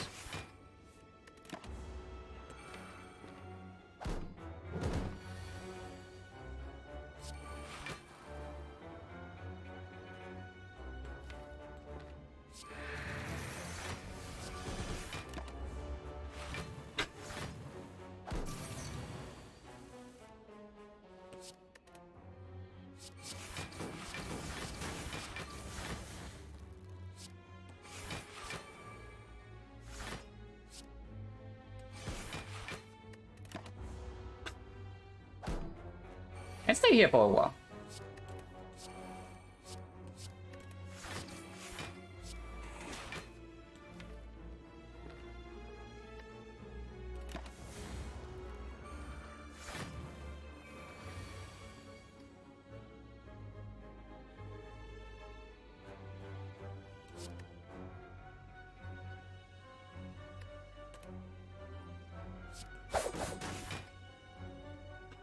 Taking some damage here though, which I don't like, but we can hit bite back up.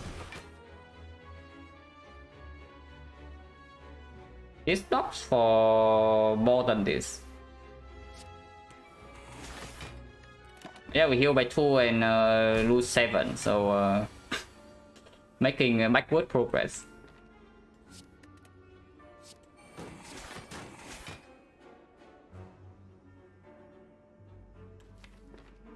This guy has 6 strength, he actually should die.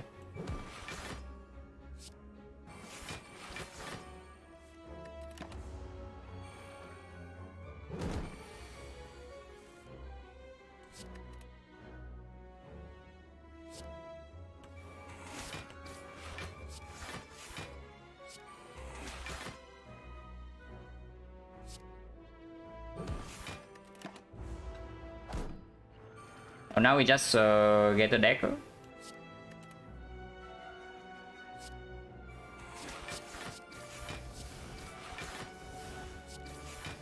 Can we get to 9 or to 8?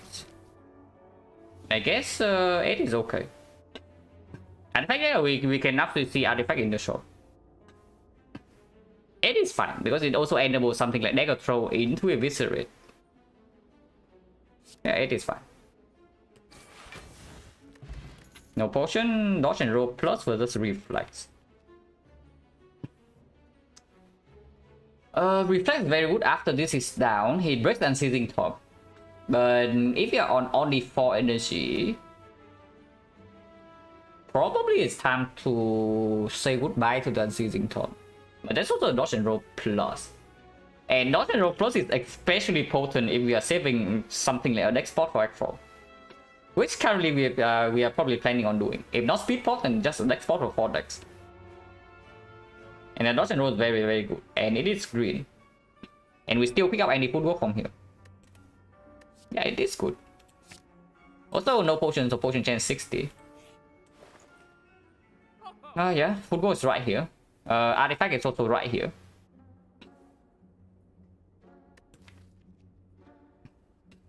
We do buy the footwork. I don't know whether we buy the Panacea. We can mirror something. The 42 damage dagger.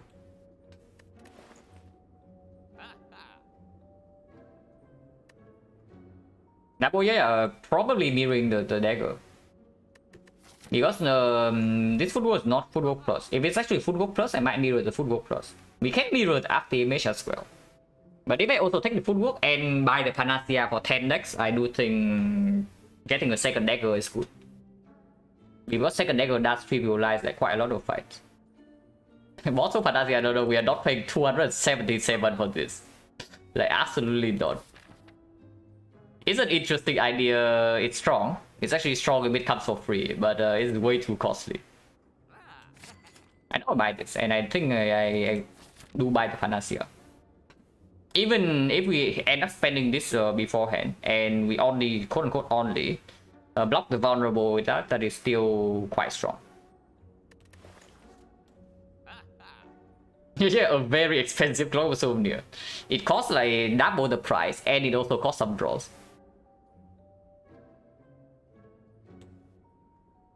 Yeah, Panacea, mirror. Do I go to a second shop?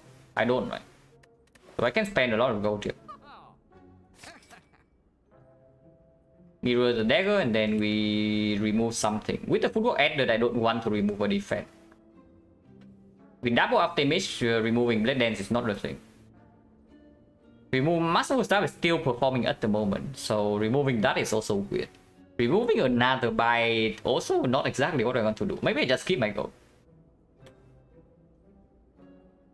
Hello, Peaceful? Yeah. I'm out early today because I need to leave like roughly 3 hours from now. For dinner with my family. So probably no defect run after this, at least not for this stream. I might be back later for the defect run.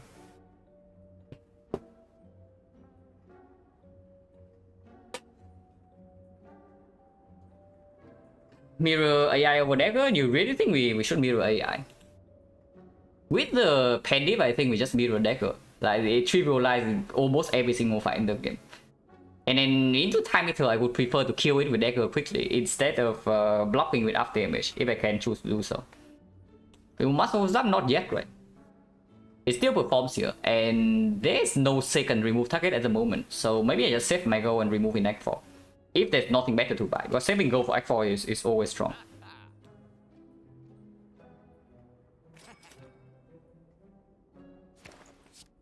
Yeah, like we can just save our gold here, like no need to remove. If there's a broken relic in the Act 4 shop, I just buy that. If there's a strong potion in Act 4 shop like Ghost in the Jar, I just buy that. I thought not really. We have potions at 60% and these are still easier. These are still okay, not easy, but they are whole way fights. And we do have double dagger.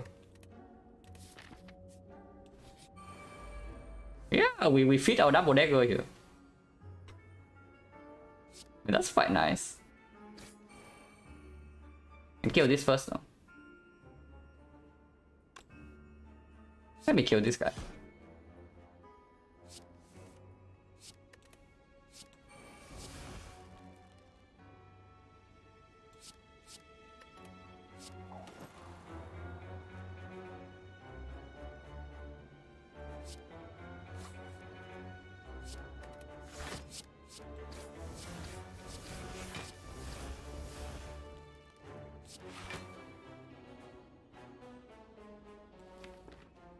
Dagger is 42.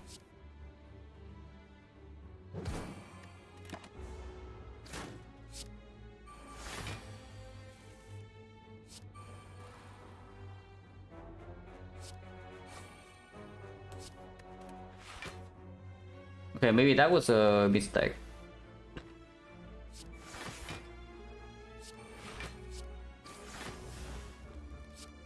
Maybe it was not.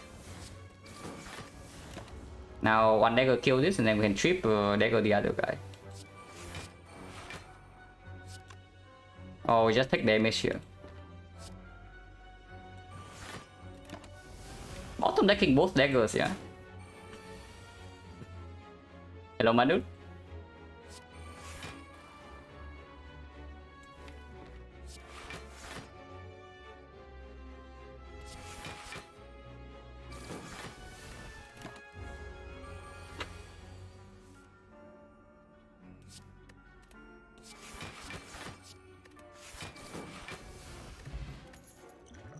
And strength. Concentrate with the unceasing talk. Without real cut draw, it's probably just a beam, right? And we did not even add the reflex. The moment we run into a difficult fight, it stops working.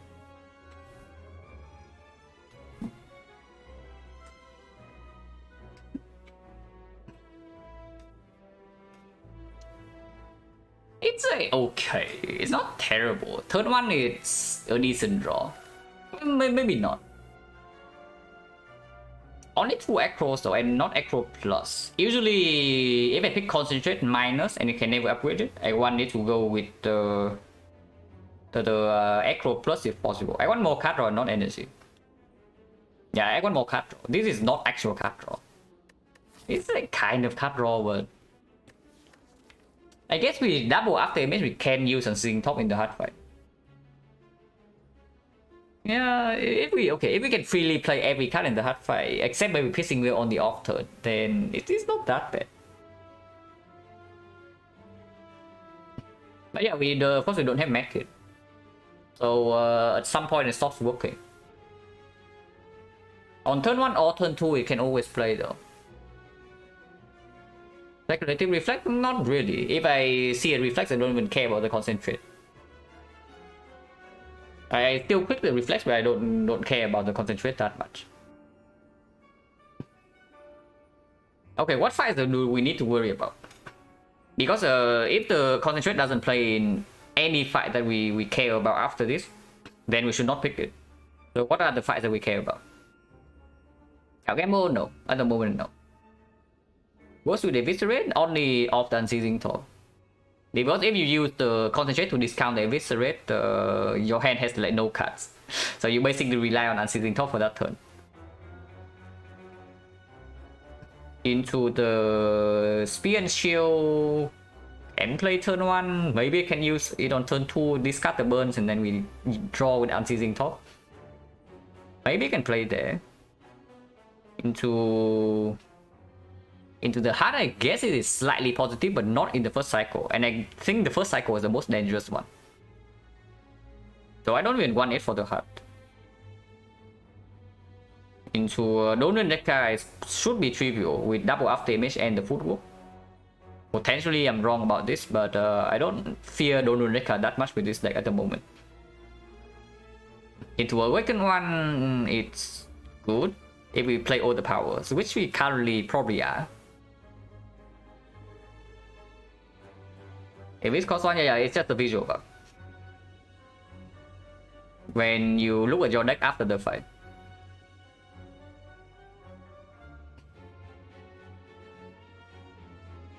It's not good, right? It's bad in the first cycle of the heart, and it's not even performing into Time Eater. And Time Eater potentially is one of the more annoying fights for us at the moment. Not really. Yeah, not really. And it only plays with Unceasing Thor. So basically we are picking it like strictly for this. It doesn't have any other synergy. Potion chance of movement is 50. More.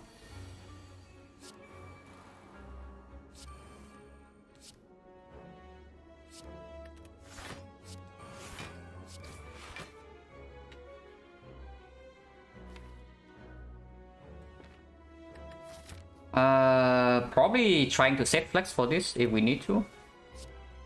Flexing this turn will probably kill it, but don't need to do that.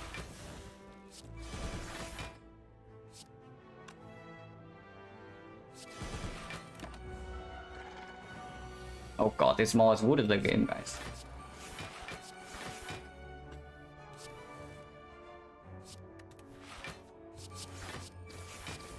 I think we block for a lot.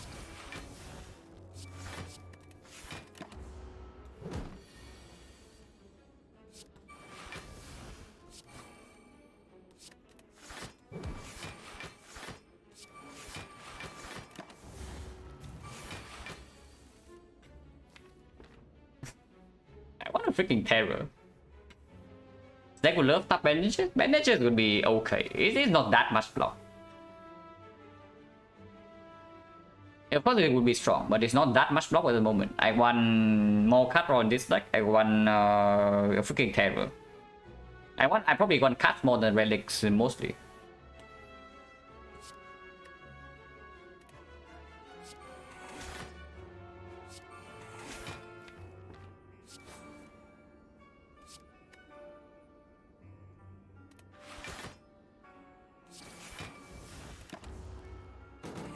With buff this turn, he needs to die soon.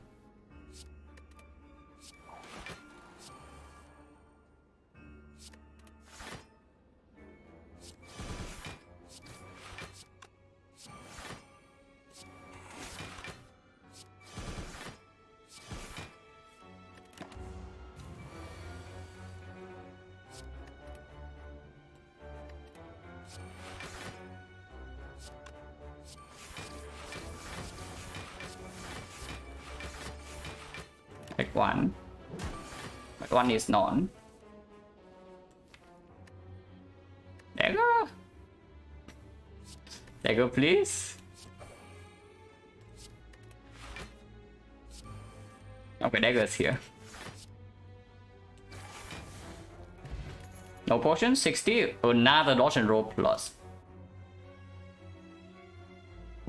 Will I run a Cup Game on this deck? I would run Cup Game on every deck.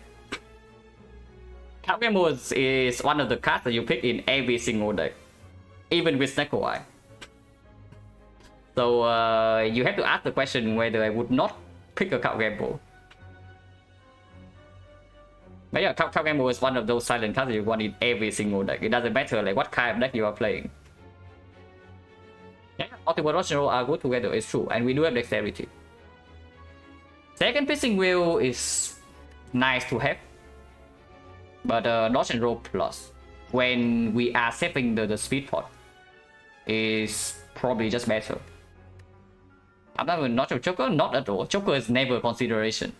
Joker is only the consideration for the blade dance.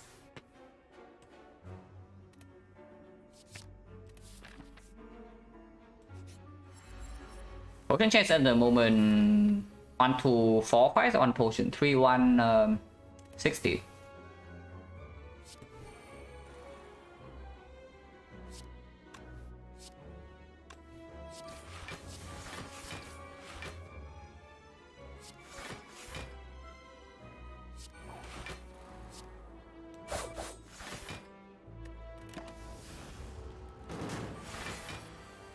The cards that must have Acro, Red Form, Alchemize. I would say Acro and Alchemize more than Red Form, but Alchemize sometimes you have Sozu.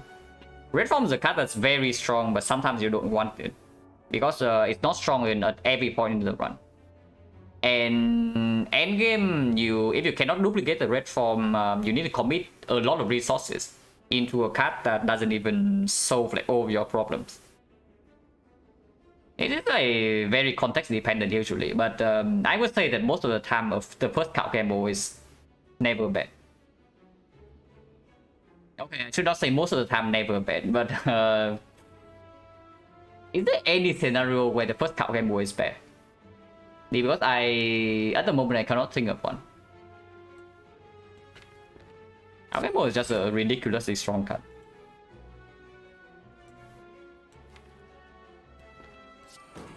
This fight is fairly nasty, by the way. Yeah? I'm willing to use this if we need to. Missed the second dagger already. Maybe I don't care too much about daggering this guy.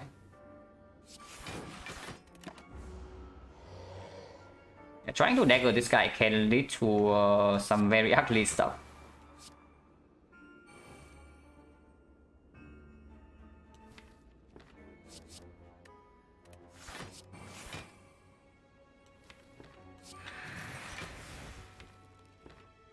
Maybe just kill.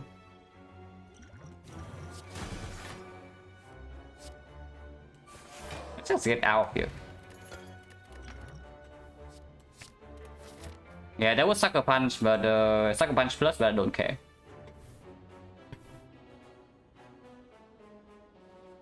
Red Form's back in the game. Red Form's not even the best silent card, at least I don't think so. Yeah, every card can be good, some cards can be good more often than others. If you are purely talking about win rate per card, yeah, I would say Alchemize probably has a higher win rate than Red Form, at least for me.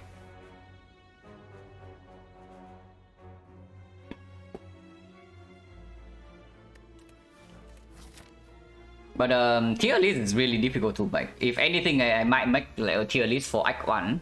But even tier list for Act 1 still depends on like where your first elite is, what your neo bonus is, and then what is the boss, and then so on and so forth. What do you have picked so far? So everything changes like very fast. Setup plus high win rate. Honestly, it might not even be too far off. Whenever I have a setup plus in my deck, like I do think I win most of those runs, if not all of them. Question mark versus 4-way fight. At the moment, potion chance is 50. Probably question mark. But if I want to avoid question mark also potentially give me a red side relic more often. And if I get a red side relic, that's phenomenal because now I can take one extra elite instead of passing for the garbage part. Man, Molten Egg before the mirror would have been cool. Yeah, Molten Egg after the mirror would be cool. The buy to of course would be better, but doesn't matter too much. Oh. This is the one upgrade we get in the entire run. Better choose carefully. Footwork, right? Setup plus means Astrolabe by Barrel? No, setup plus means that I pick setup into upgrading it. And if that's the case, it means the setup is the best card in my deck.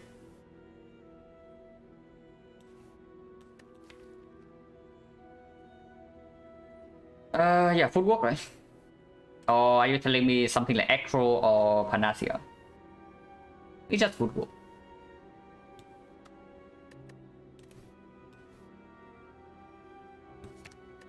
Now, something like maybe Duplication Potion can also play. But yeah, unfortunately, we got Shrine, so these are empty nodes.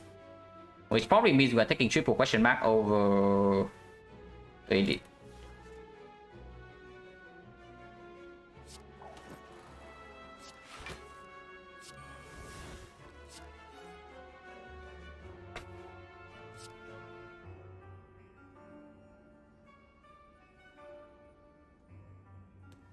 AOE. Definitely willing to use upgrade pot here to do 18 AOE instead, but then I still need one bite. Not playing the backflip probably.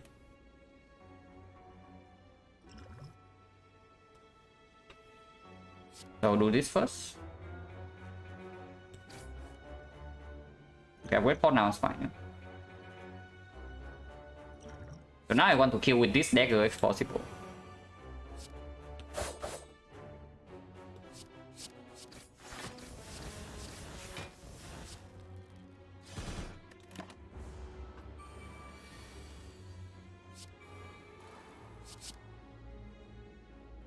Muscle starts dealing 24.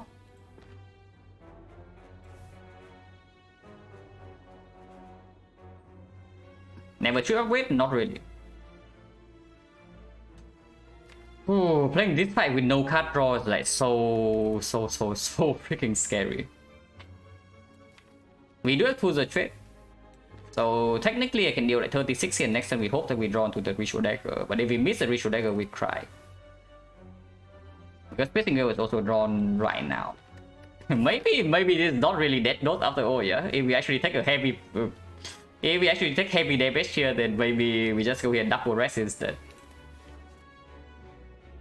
Because at the moment I am definitely slightly scared.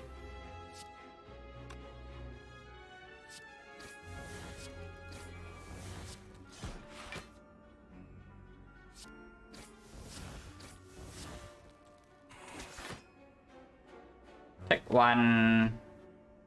I'll play Piercing Veil to use Searing Top.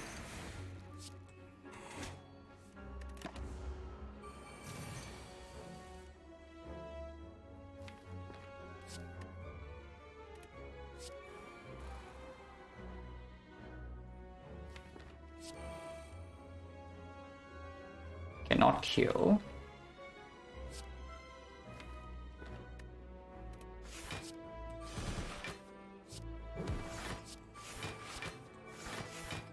Taking some damage here, next turn hopefully you can kill this somehow. Maybe you don't need to. She keeps resummoning. If the fight keeps going like this, we can be overwhelmed decently fast. But we do have full Ritual Daggers.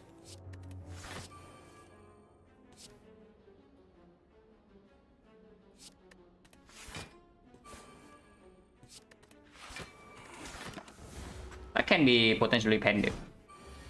And we block for a lot.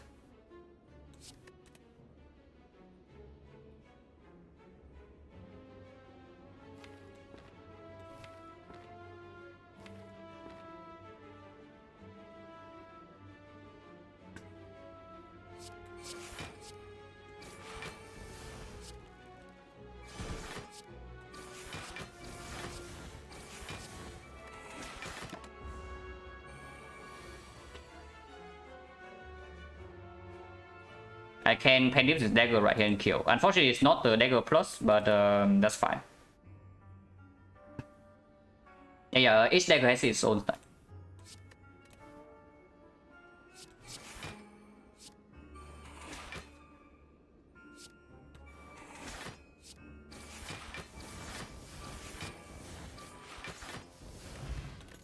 Ice Cream. Duplication Potion on the Footwork plus is definitely something. Predator plus. That's kind of cut draw, but also kind of not. And now I wish I have a freaking concentrate. With the ice cream now, I wish I have a freaking concentrate. And we have like unseasoned top ice cream right now, yeah. So if we have an actual energy source, it can perform pretty fast. Well, I don't hate this predator. It's a decent panic target and it does draw. It would be way better if we actually have a bullet time for Mach 2, but at that time it was not a good pick. And honestly, it might still not be a good pick right now because of Panacea. I still should have picked Concentrate, yeah, no kidding. Storm of Steel Storm is almost a thing, yeah, almost, but not really. Almost. If we have more energy, then sure, but at the moment we don't.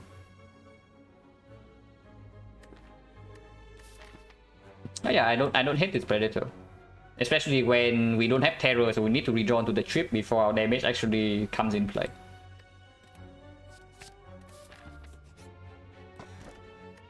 Man. Oh, that hurts.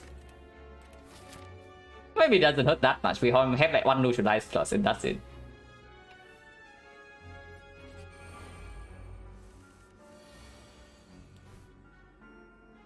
But yeah, I had to pee that. No red side relic, so I probably don't accept empty notes. I just take triple question mark instead. Because something like Sensory Stone is still very good. I look for Apotheosis, I look for Blind, I look for Dark Shackles, I look for Secret Technique in the Sensory Stone. Mind Bloom is still there, or Walker is still there. Madness is kind of there, but also probably not.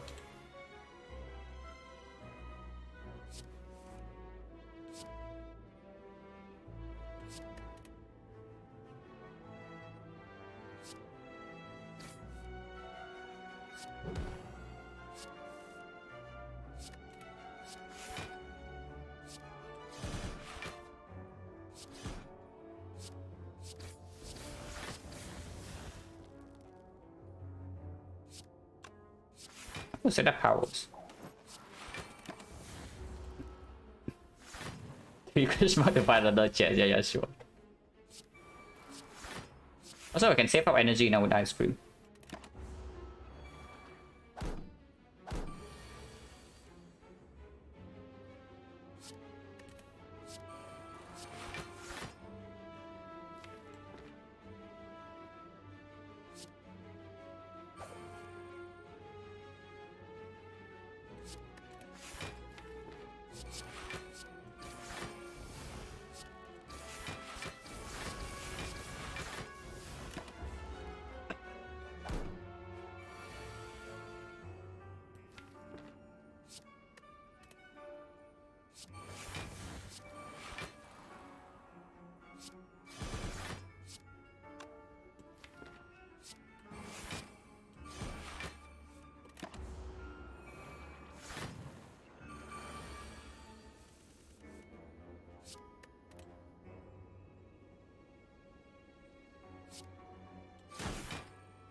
Energy?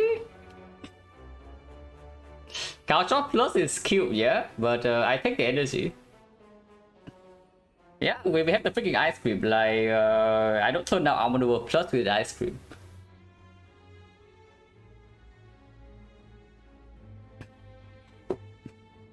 They are all green, by the way. Culture Plus is very, very strong with the Mumfat Hand and bonus damage against the heart when we don't have the actual terror. But yeah, I take the Arbor over. And we don't go to empty notes. Let's take triple question mark. I say we will say goodbye to the bike then. Ah, paper crane, guys. Our paper crane was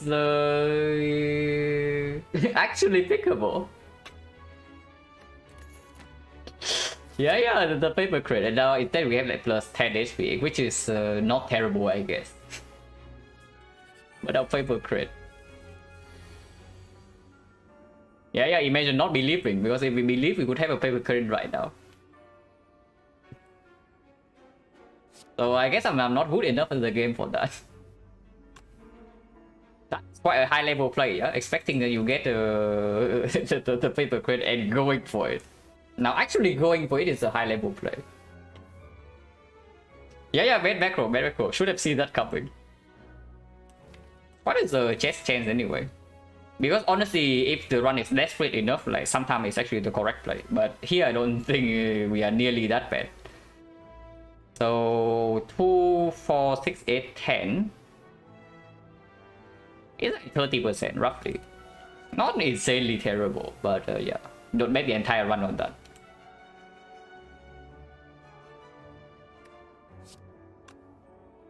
Let me do this first.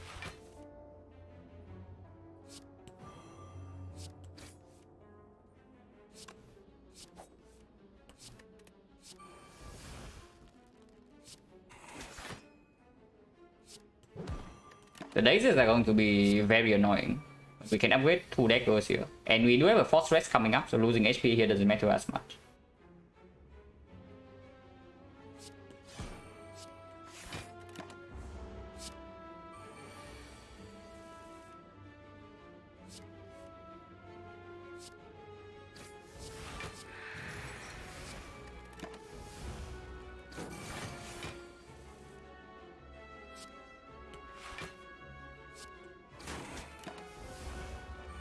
If we are even losing HP.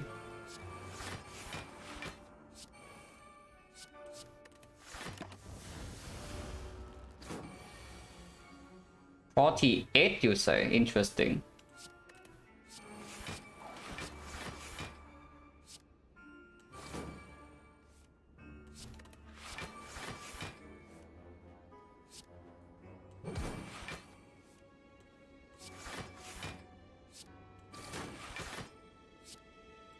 And we are using Unceasing Top on the Spiker. Yeah, that is quite nice.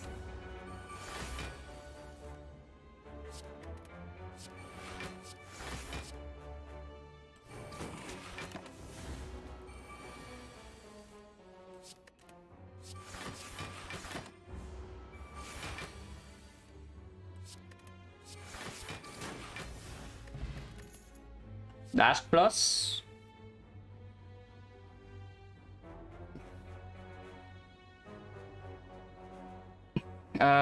Dash plus. We don't have a proper weak chain though. I would actually love a Sucker Punch plus right about now. It is still a very chunky block, and we do have Dexterity. Advanced Panic. Cost 2 energy though, which I don't really like that much. It's okay. It's not good, it's not bad. Yeah, probably not. It delays our power draws. And after we get our dexterity down, it's not even an efficient block. So we just burn energy for nothing. Wow.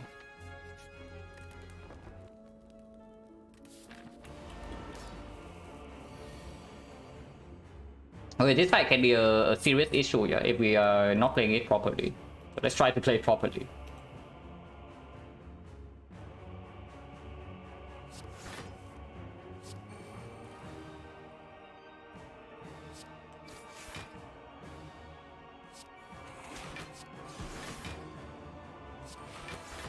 Take 1. I want to save the whale for strength reset if possible. Piercing whale stun? No. I want to save the whale for strength reset. Cannot actually play 5 cards here, so we play 2 cards.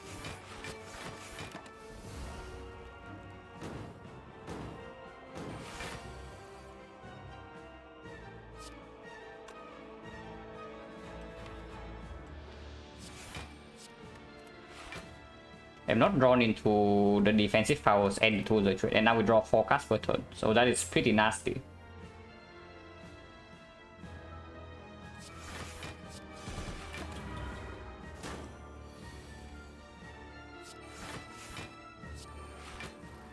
But Unceasing Top can pop off here.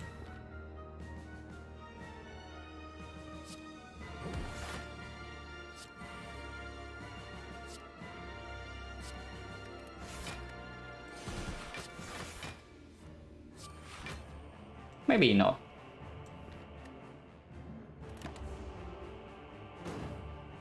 How many echoes do we appropriate? Probably 2 more. We can lock the vulnerable here, which is actually quite big. If we draw into the Panacea, which we did not. So interesting.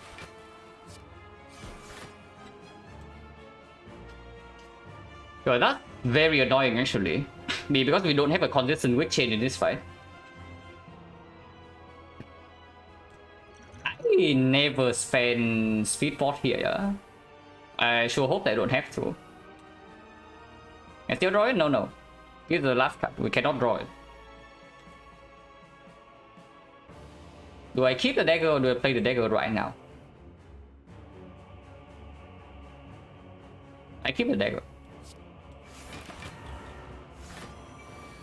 54, yeah, interesting.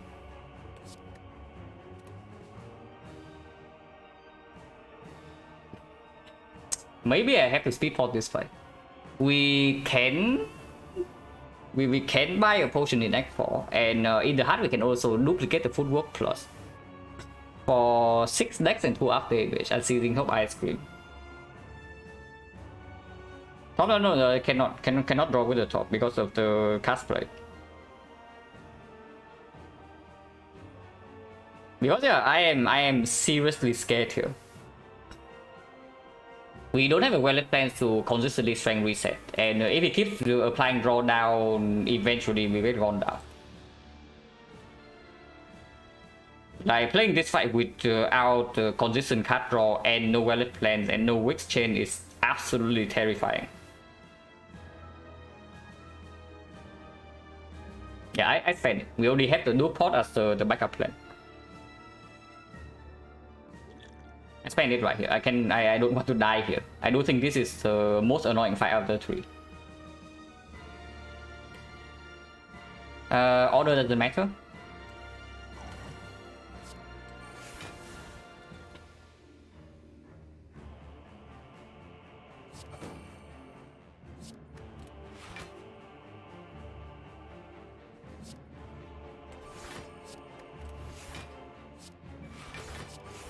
Okay, yeah, even with that, we are still taking damage this turn unless I play more cards.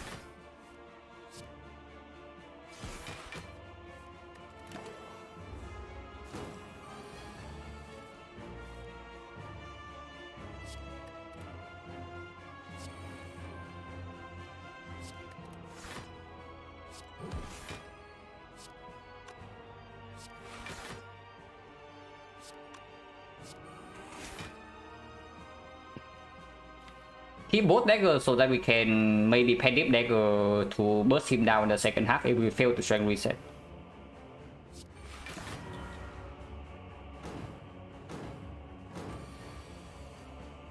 Up again.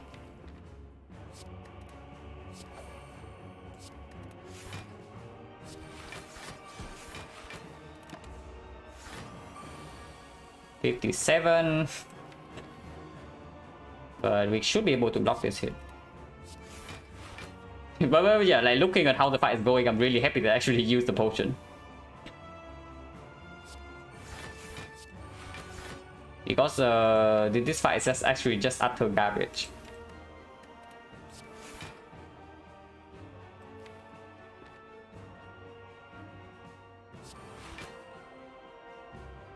Two more slime.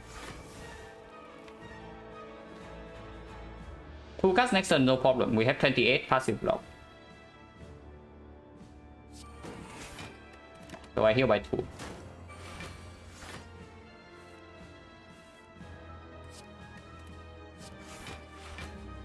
Okay, reapply vulnerable. 48, yeah, we take no damage here.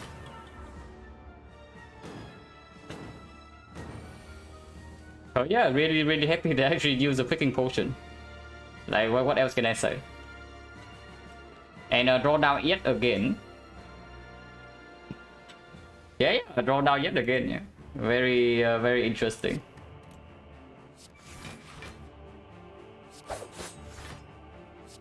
Read right now.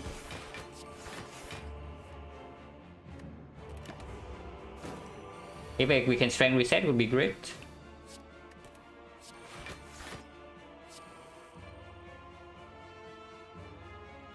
we cannot strength reset, we're just giving him 2 more strength. Can I kill? 150... No. If I draw into the second deck, then I cannot play enough attacks. So yeah, the kill doesn't happen here.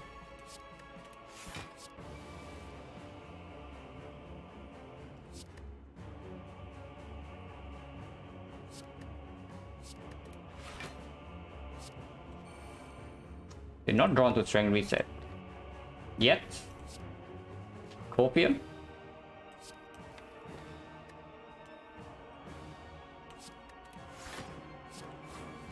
Okay, Copium. That was wrong though, I should exhaust the slime. -4 draw, -2 energy, yeah. Which is what I'm always saying, like this guy, every single time he does this is -4 draws. And Silent has no way to deal with that. Which makes him like absolutely terrifying.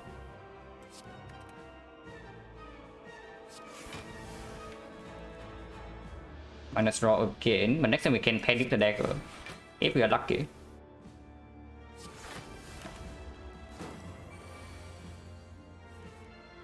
Okay, we can.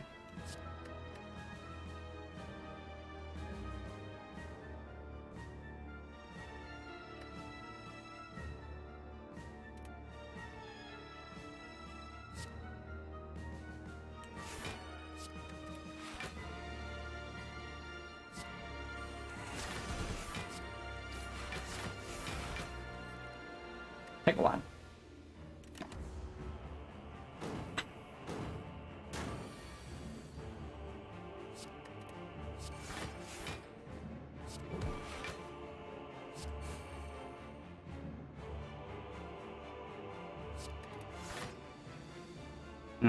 But this will hurt. -15. But yeah, like really happy that you used the 10 next potion. Like what else can I say?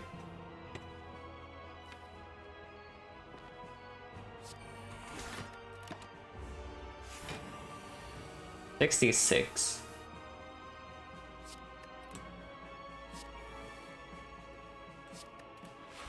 But we can block. We can also kill with the penny, I think. Actually, maybe not.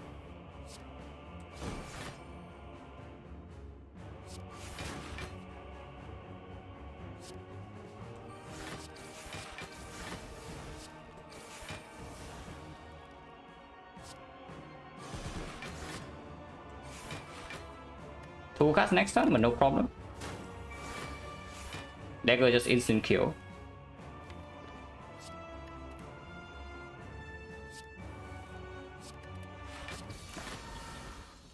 And that's after +10 dexterity, yeah?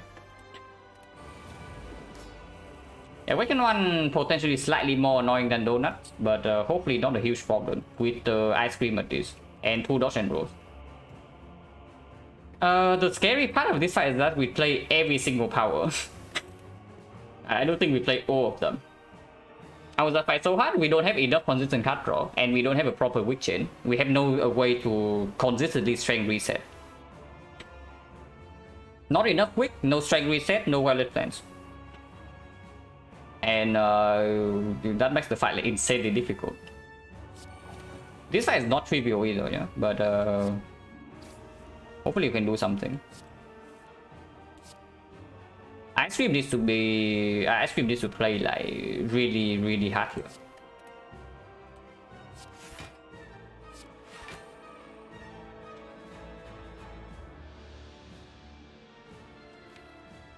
I think I want to save up ice cream energy.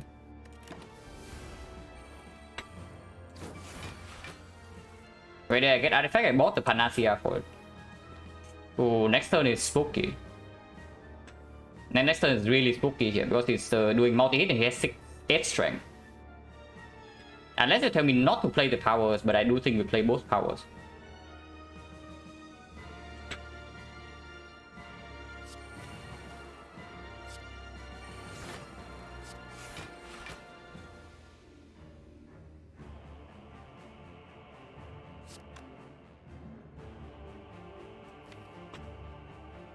Potentially have to whale next turn.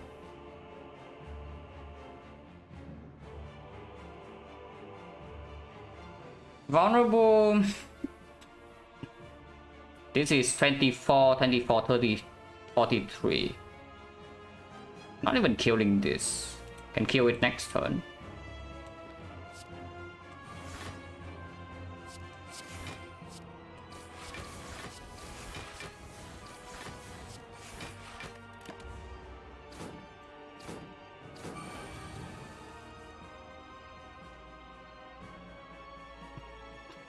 Monkeys.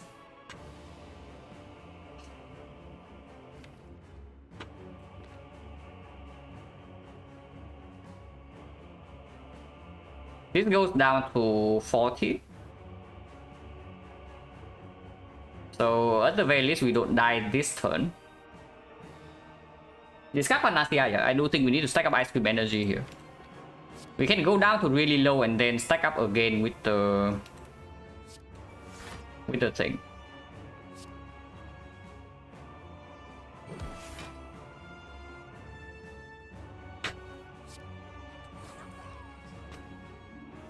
And yeah, we do exactly that. I discard the defend here, play the dodge and roll, play outmaneuver, play ritual dagger. Like not playing outmaneuver right here, we can never outplace this guy. Yeah, Paper Crane would have saved me, like, absolutely. I mean, we are not dead or anything, at least not this turn. But I sure hope I also don't need to use this potion. This potion is healed by 5 and also get some block. But I sure hope I don't need to actually use it here.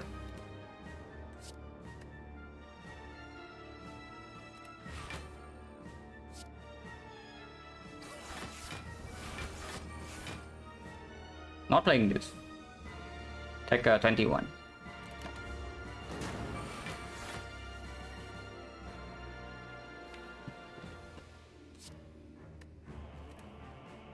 Yeah, we play all the powers.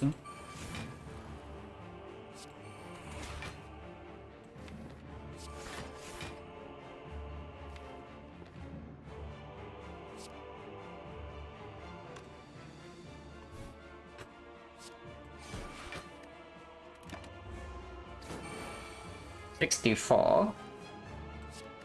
But now we can redraw into the neutralize like fairly fast, and we have abundant energy.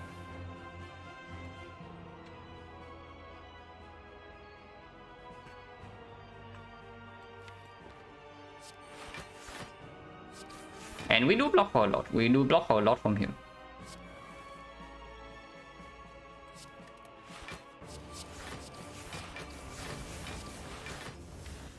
If it's possible, I want to fit the second dagger, but if it's not possible, then of course we don't do it.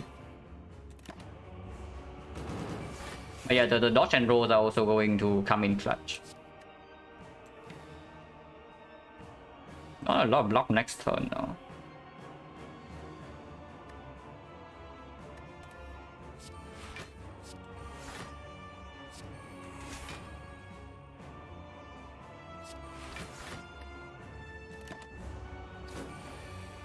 $64. Okay. This is just about every single turn. Every single time we see this attack, it's scary. But we can manipulate the draw with the dodge and roll. Never playing well here. Taking a hit here, yeah. If I do it like this, we play 1, 2, 3, 4, 5 cards. Block for 10, 33. 33, 19, 52. So we are taking 12 damage, go to 6. But that's fine. Like playing Visiting Wheel right now is really weird. If possible, I still want the strength reset, because second phase we cannot even rely on Unceasing Talk, and he shuffles in voids. So if we cannot strength reset the second phase of this, I guess like extremely weird.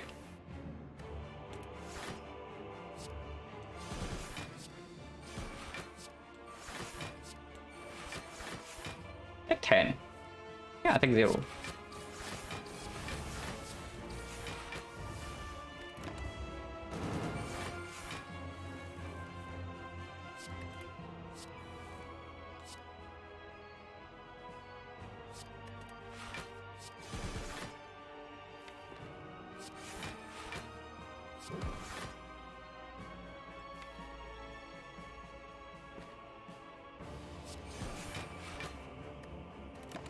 I would love to bite, but I also cannot spend energy on bite. So that's quite a situation.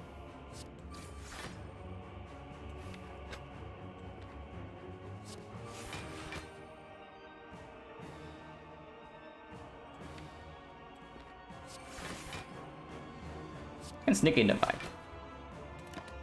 Next turn is multi-hit again.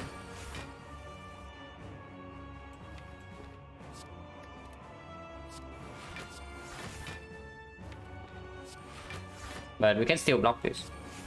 Okay, I think we are outplacing this guy now. Discarding? No. Predator needs to be played. Every single card draw needs to be played, otherwise we don't cycle back into outmaneuver or the neutralize, and we get outplaced. The top priority here is we outplace him and we gain energy along the way to start preparing for the split turn. And also means that we can always go off with Unceasing Thought to block this multi-hit before we actually die, no matter how bad the draw is. And then that's why like, stacking up energy right now is very important, and playing Predator is positive energy. Now yeah, this fight we need to somewhat rely on Unceasing Thought if we break draws. So not playing powers in the first half is also like complete nonsense.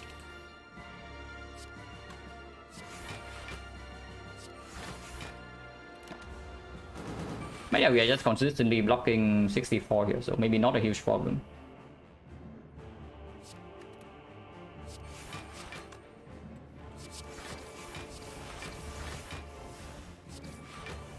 I do want to buy it up. I don't care about this. Yeah, you see right here. Next turn 64, and we need to just keep drawing back into this.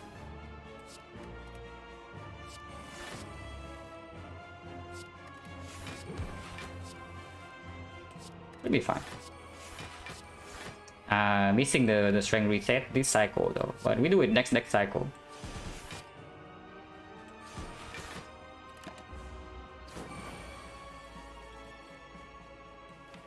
Now we don't need to play this. Okay, Dagger Throw is not worth playing. And now we can shuffle out the garbage and we hopefully get to strength reset soon.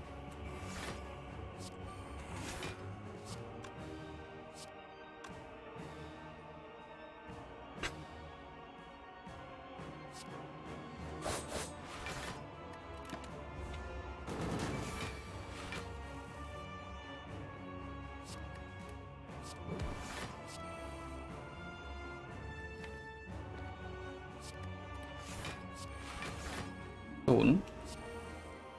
By soon I mean now. And we get 2 dodge and roll stacks, so that is like perfect.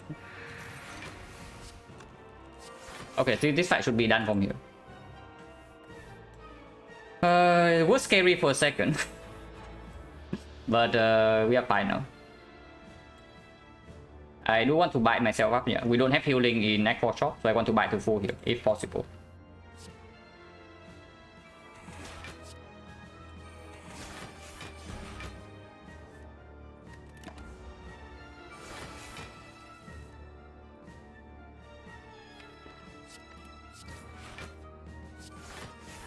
But yeah, we still need to keep outplacing this guy, because when he shuffles in voids, it can be pretty weird. Oh yeah, we do have force red, so I guess we do have healing. Okay, I just kill him with the dagger then. But Penny setup is fairly important into Act 4 elites. Because our how big is our dagger? 57, another one would also be, the second one would also be 57, right, if we landed. 57, 114. Yeah, and with no preserve insect, that doesn't one shot.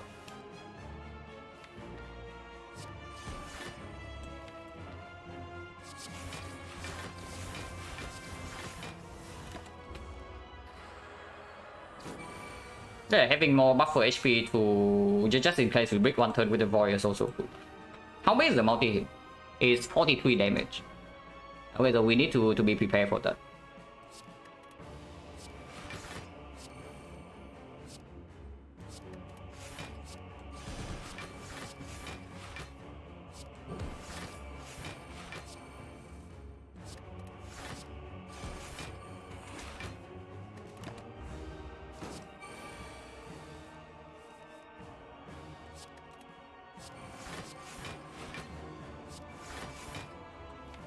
Next time we draw double void, we have more than enough energy, but it is still -1 cut draw.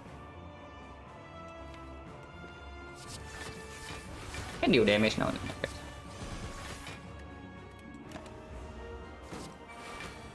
Yeah, 43. But we already knew this. Wait, Dagger Penip right now is a kill, but let's not. We need to set up Penip before the Spear and Shield.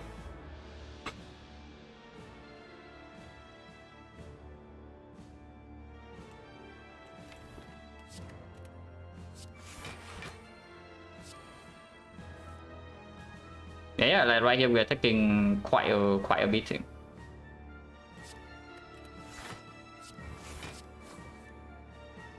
I can kill right now. Do I take the kill right now? Penip is not set up. Maybe it's not that bad. Maybe it's not that bad. We can buy it back up on the shield. And there is definitely a chance that I still die here if I do not take the kill here. We only have 3 buys in the deck. So the next time we break like this, we might die on the spot. In this next cycle. Yeah, I guess we just take the kill. We just take the kill.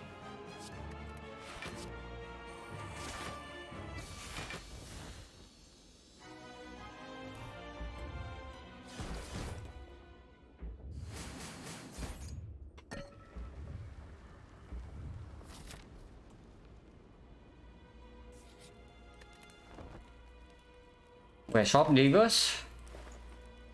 Oh, shop is delivering. Okay, shop is mega delivering, yeah. But okay, I need to take a quite a long break. Like maybe 10 minutes. Need to deal with something first. So be right back, and we talk about the shop. But there's a lot of good stuff here. Yeah, a little bit longer this time.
Okay.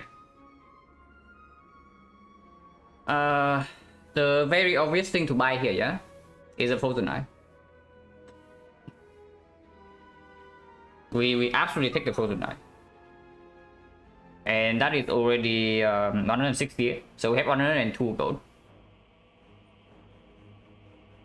And what's this part? 102 gold.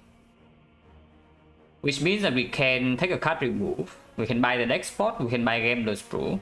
We can buy Footwork. Buying the next spot is strictly better than buying Footwork. So that's out of the question. Next spot gets double, Gambler's Brew does not. But I am probably still buying the Gambler's Brew. Because at the moment, the Panacea is a dead card in the hard fight unless you draw a turn 1. And the Duplication Potion works on 2 cards. So with the Frozen Eye and the Gambler's Brew, we can set up, potentially set up Panacea on turn 1, block Vulnerable, and then duplicate 2 powers of our choice. So yeah, this is the first one of the deck. It is the first one. And for Dexterity, if we also do the Footwork, we have 10. 10 Dexterity with the After Image 2 stacks. Okay, so the question we should ask ourselves is that, like, do we lose the hard fight with 6 Dexterity? Because if we win the hard fight with 6 Dexterity, as long as we survive first cycle with the Panacea, then Gambler's Brew is just better. Because Gambler's Brew can also bail us out certain death in the Spear and Shield.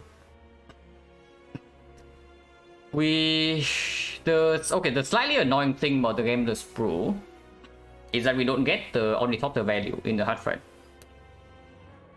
It's not like next spot we get value either. So I guess technically we can lose a little bit of HP in Spear and Shield. We don't need to buy 2 full if we cannot control the fight somehow. But we should be able to control the fight afterwards with the Frozen Eye. After we kill one of them. So do we lose the hard fight with 6 Dexterity? And let's assume that we don't get to loop After Image. We only loop the Footwork.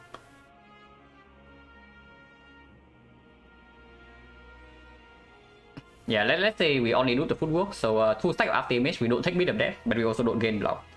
And 6 Dexterity. We gain 4 energy every single turn. Our deck after exhausting is -1, -2, -3. -4, -5, -6. -8, -10, -9, -10, -12, 13, 14, 15, 16, 17. 23 cards and we draw 6 per turn, so we cycle once every 4 turns. So this thing is gaining us 0.5 energy per play, per deck cycle. 0.5 energy every 4 turns? No, that's wrong. Like 2 energy every 4 turns. So 0.5 energy per turn. So every turn we have 4.5 energy.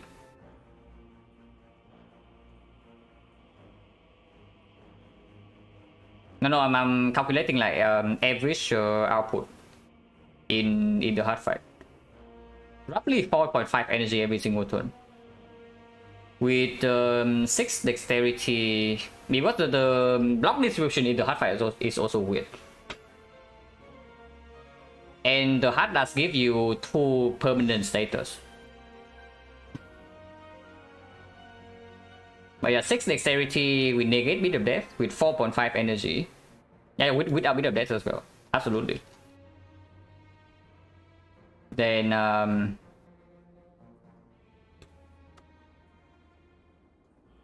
6 dexterity means that we don't have 2 wells here. We only have 1 well and we only have 1 weakness source. So second cycle we probably have to block without weak.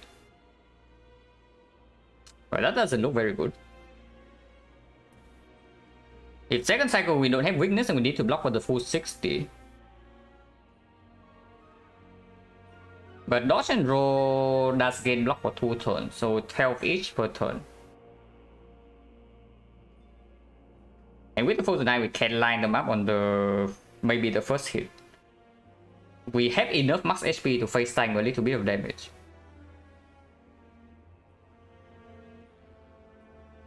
So let's count dodge and roll as like maybe 2 energy per 1 card. And we play... We need to block in total 47 plus 60, 107. 107 with 6 activity, this block for 11. So we need roughly 9 energy.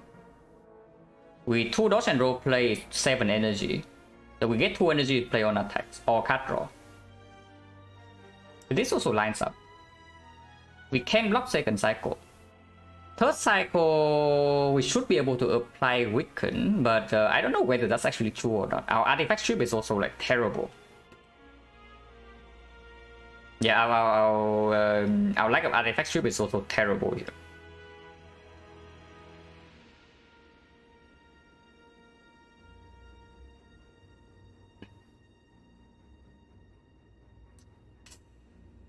We actually lacking in output. Maybe because if I take the Frozen Eye but not the Gambler's Brew,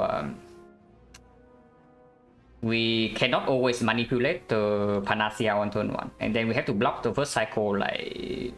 We block a lot more first cycle. But we can always use the next spot on turn 2 to heal 5.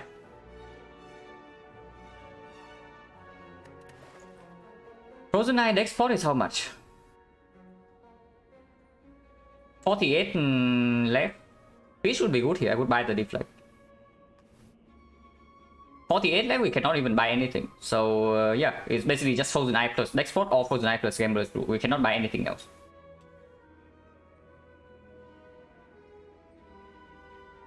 Okay, let's buy Frozen Eye first. There is nothing that actually changes the value, and I always buy this.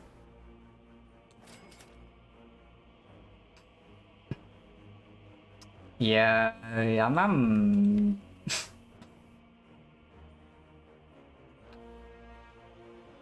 I guess we might need to actually try to high roll the Panacea anyway without using the Gambler's Brew, because apparently we are lacking output. And yeah, if we are lacking output, then I guess we take the next spot. Lightning is not even super terrible, but it's not like that positive either. It's 11 damage for quote-unquote free, because the energy gets retained with the ice cream. Costs us 1 card draw, but less of a concern with the Frozen Eye and Unceasing Talk. I don't think I want it though. I think we need to redraw back into these two fairly fast, or we need to pick up like 1 more artifact strip. Somehow. So hopefully the Spear and Shield give us something. But if we are lacking output and then we cannot reapply Witness consistently, then it has to be next spot over Gambler's Brew. Otherwise we always die.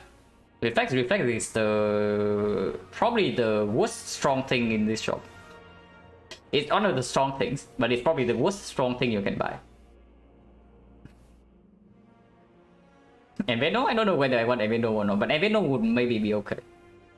Ideally something like...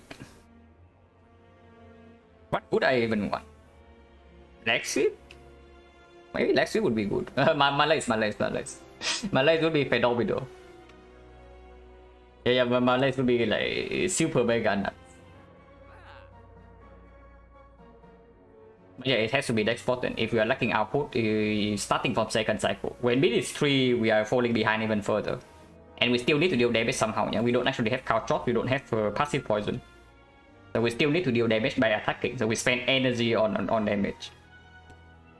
And if our maximum energy output is already not enough to block alone, we can never both block and deal damage at the same time. And then we die. So it has to be next spot. And I guess we leave the shop.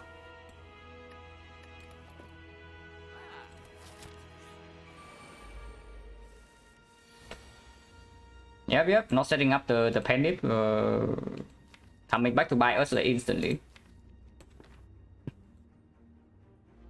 Yeah, just imagine this hand but with the panic setup. Like, we kill the sheer spear immediately and win the fight.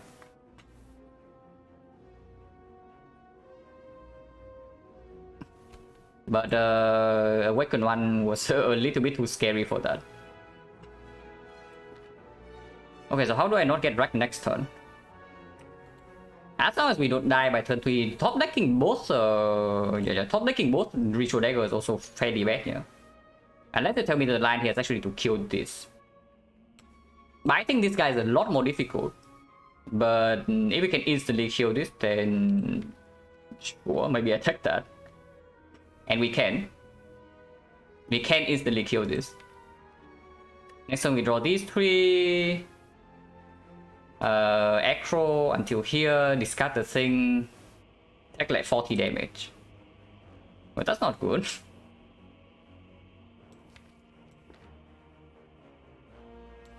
Yeah, taking 40 is kind of bad.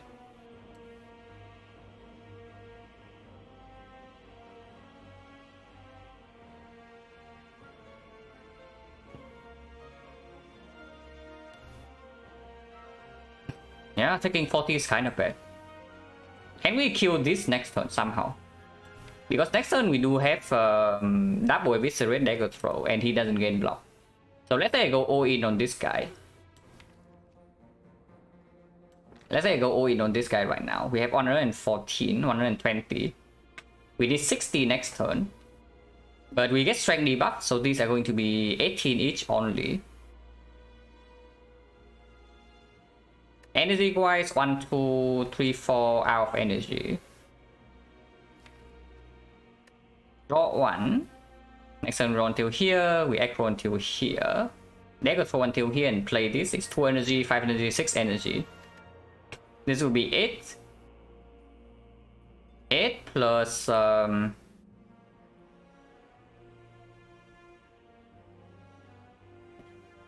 8 plus 36, 44, 48. 48 plus 120, we are 12 damage short. And I cannot play the dash shield.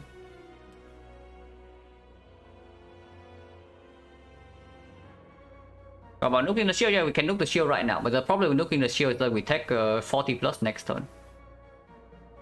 But I guess that's still the best line.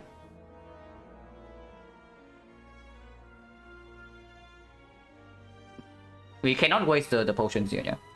Duplication potion solves the fight instantly, but wasting duplication potion here is probably dead.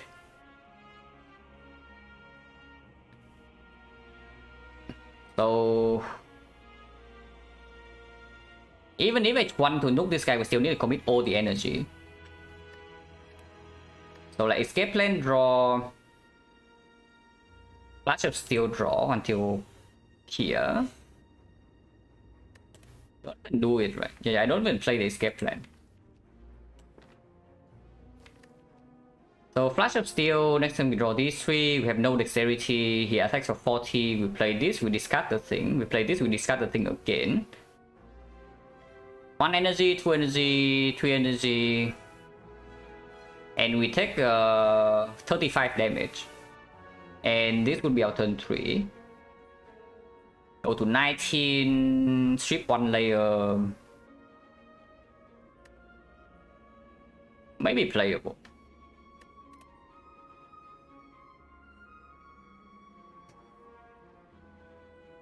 Yeah, maybe playable.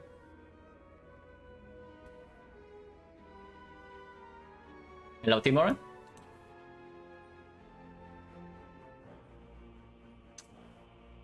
Yeah, the freaking panic.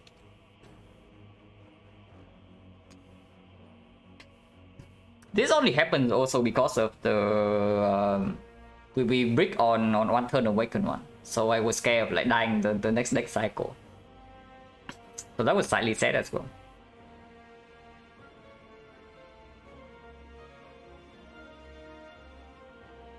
Don't need, yeah, we don't need to buy up as much, but the problem is that are we comfortably killing this guy afterwards is the thing.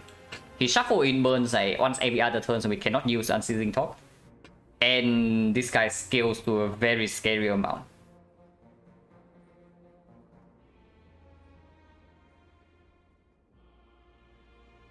Taking damage is fine, so might heal the shield. Yeah, but we die on turn 3 at the moment.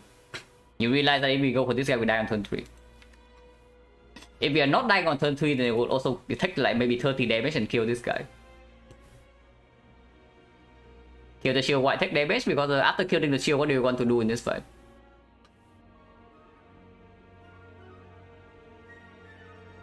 Top turn 2, we get the burns though.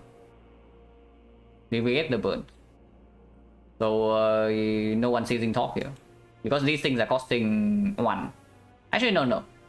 Okay, I played this, so this costs total 4 energy actually.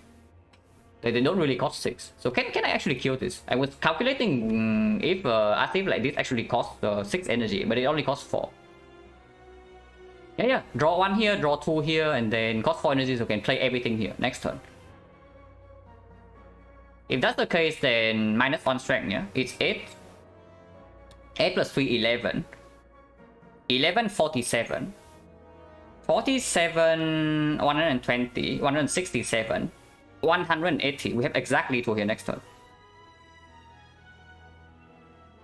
Echo Dagger, yeah, but then if Eviscerate still costs 1, it doesn't cost 0. It is the thing. Unless you want to discard the Eviscerate. We can kill this next turn actually. Exactly 2. Okay, with that line, do we survive turn 3? If we actually survive turn 3 with that line, then we go for that. And we take... how much damage do we take this turn? And I cannot actually play Escape Plan, yeah? If I play Escape Plan and the Flash of Steel, we get like Super Mega Wreck next turn. So this line blocks for 17. And we are facing 33, so we take 16. We go to 40. Next time we take 0. We kill, and on turn 3, we draw these 3. We aggro until here, we dagger throw until here. We cannot play Outmaneuver, but turn 3, this is our hand.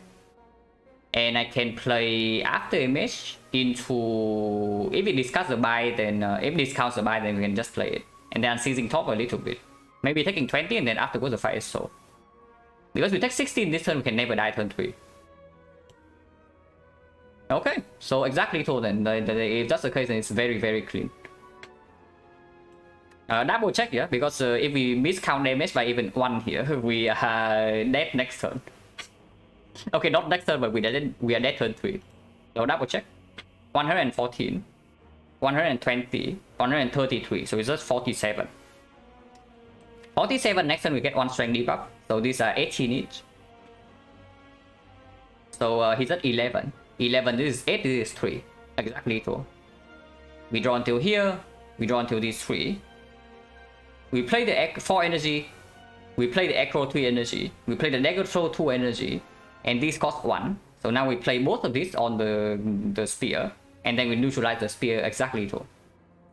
Turn 3, this is our hand, and we don't die to 38. Yeah, exactly 2, yeah, so we do that. The only thing we need to make sure is that we don't play the Escape Plan this turn. Playing Escape Plan right now like ruins every single thing, so let's not do that.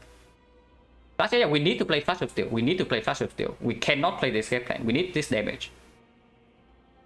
So yeah, we do that. We commit to that line because that is like way better than whatever crap involves like killing this thing first. And we take 16 this turn, we take 0 next turn. And we play against this guy alone from 40. Probably we're taking something like 30 damage on turn 3, but that's completely okay. Because then we just buy ourselves back. Energy check. 1, 2, 3, 4. So use old energy and next turn 1, 2, 3, 4. Okay, no problem.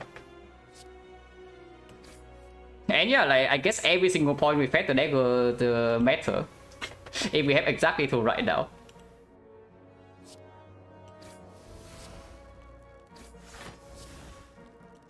Cannot play this.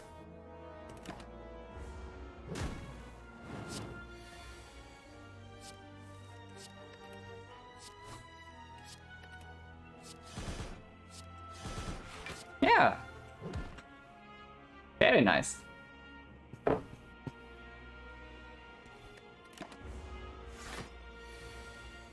Okay, now this will hurt. Does it really though? Because I can do After Image into... Yeah, always play After Image first, yeah. And then we see what it discounts. Because we can Unseizing Top into this thing. 2 energy left. And Survivor, Dagger Throw. Or I can play Prepared right now. Discard Dagger Spray Bite. Play the Blade Dance. Play the Footwork on Predator and then play the Survivor afterwards. That gives more block. Yeah, that gets more blocks. So we lose the 1 out of 3 because this is the worst discount, but it doesn't matter.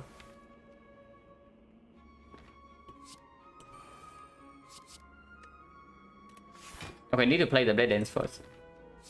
Now we can play footwork to discount the Predator. And if here doesn't matter, if anything, I don't even want to deal damage. Yeah, take like 15, and now we heal back up.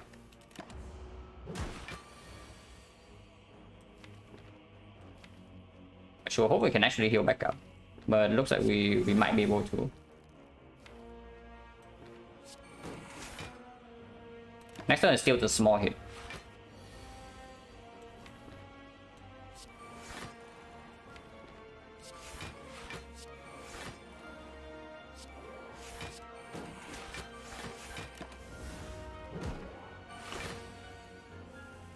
One or two footwork plus buy. No. If it discount the footwork, I just play prepare immediately. I play AI first so that I don't lose out on the block. The only thing that I don't gain block from the AI is if it discount the buy. Because if it discount footwork, I just play prepare, discard the buy, and then I go on from there. Papa, thank you very much for the raid.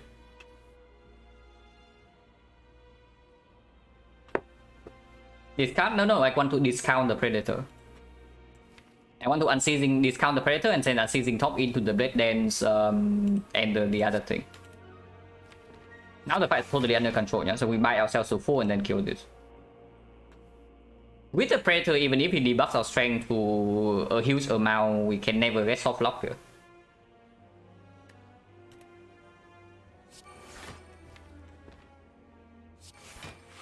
Shape with this. And I just want to play bites, right? I just want to play bite.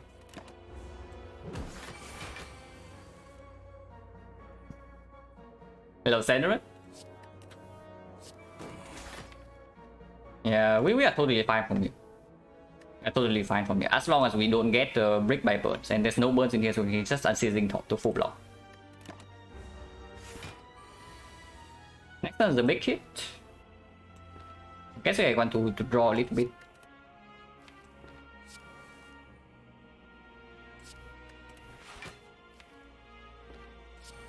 I don't want this garbage next turn.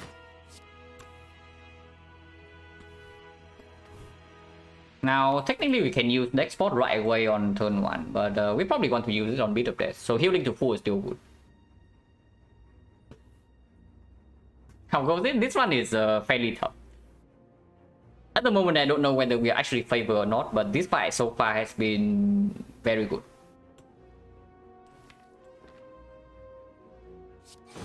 I am slightly concerned about damage output in the hard fight.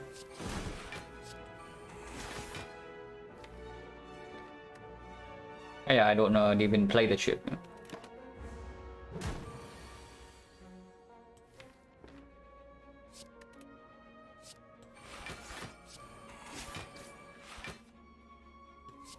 Don't want to shuffle this out.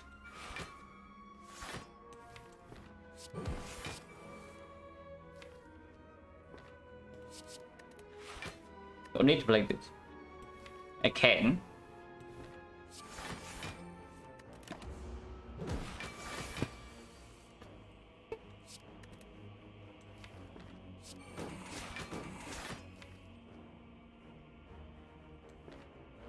Don't need to play this. But enough energy. I just want to keep cycling back because dealing damage and setting up panic when we actually get super negative strength is going to be a massive pain. Next one is a big hit. But we can always deal with that. Maybe I should deal a little bit of damage now.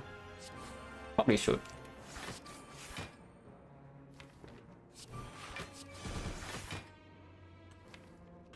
This time is full block, so no problem. 1.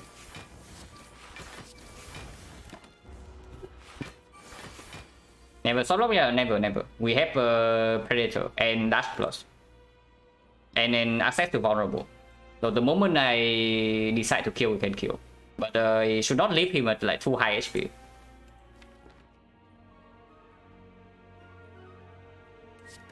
Don't need this.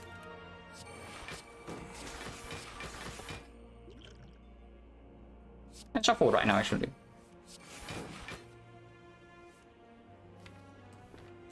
Yeah, like we can just deal damage like right now.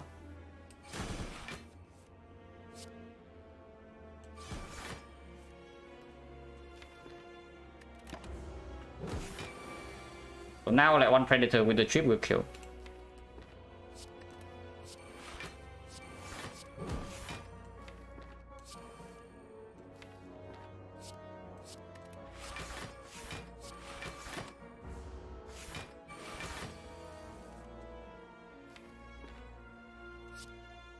Next turn can suck.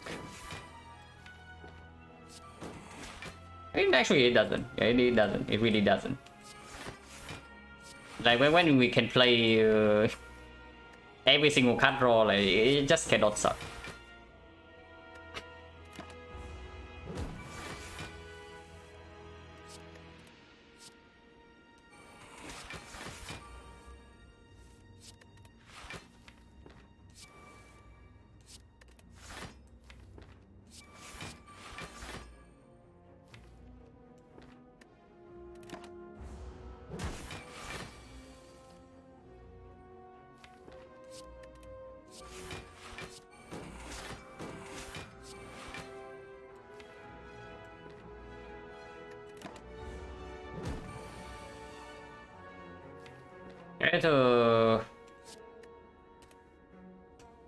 What damage twice? Blade Dance no longer deals damage. Yeah, we can play this.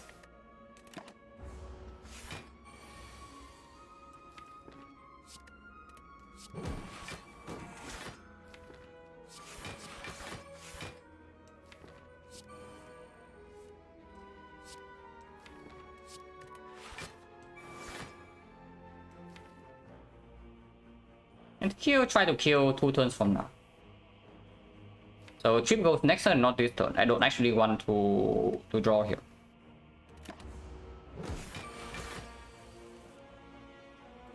Hmm, 30 block. Getting past 30 block will be difficult.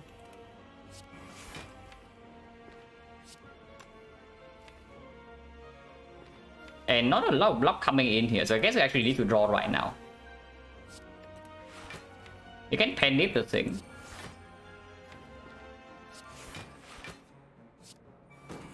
Yeah, we can just pen dip Predator next turn, I guess. And that's fine too.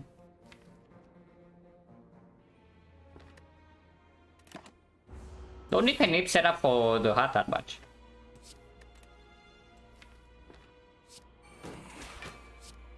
Yeah, the skills right now... there's no threat. There's no threat. Essentially, there's no threat. So why do I want to kill right now? I already almost got burned because I did not know. I was scared of setting up Penny in the Awakened one. And this fight is completely safe. Should probably do something...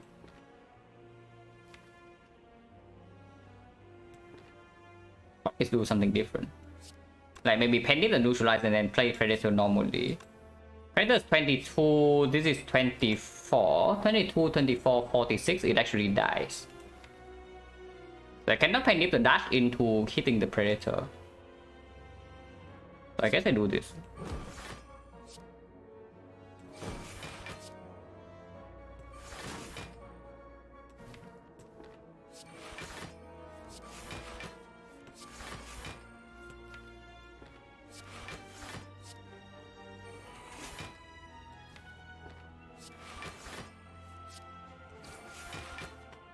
Muscle Zap can kill right now, but no reason to.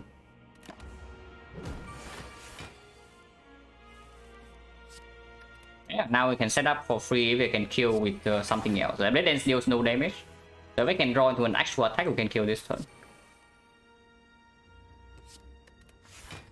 Doesn't look like it though. We cannot draw into an actual attack. Can bite.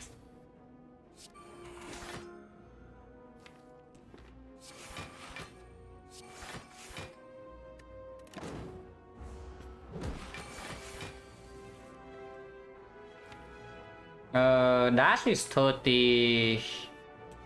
Muscle Staff is 6-9. It's not enough. We need Predator. We need the Predator to kill.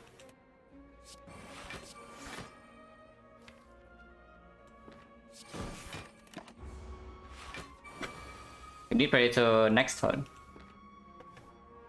Dash is one of the few cards that still deal damage, so we put it in the reshuffle. Masterful Staff actually deals damage, yeah, so we can put it in the reshuffle as well. Okay, we have Predator next turn, and just a clean kill.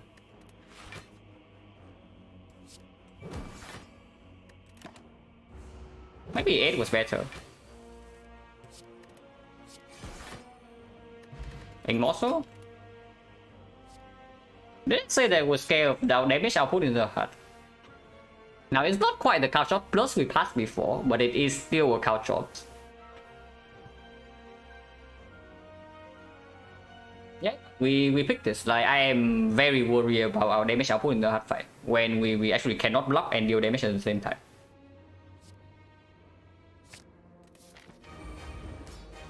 Okay, top decking Panacea is so freaking good here. Holy crap. We can also immediately duplicate the 2 after image, and we get 4 stack of after image instead of dexterity.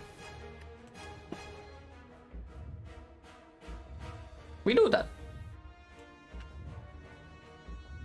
Yeah, we do that, yeah. Master Staff eventually will die. We cannot protect this, so I probably don't care about it. Instead of using dodge and roll before the next part, I use it after. So we start with 2 the trade.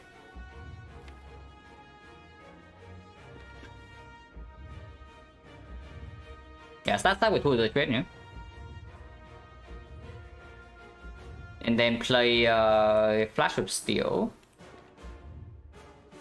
Well, basically we burn after the 2 after image are down, we don't even take damage. So honestly, no point. Can always start with Flash of Steel first, and then duplicate the 2 after image.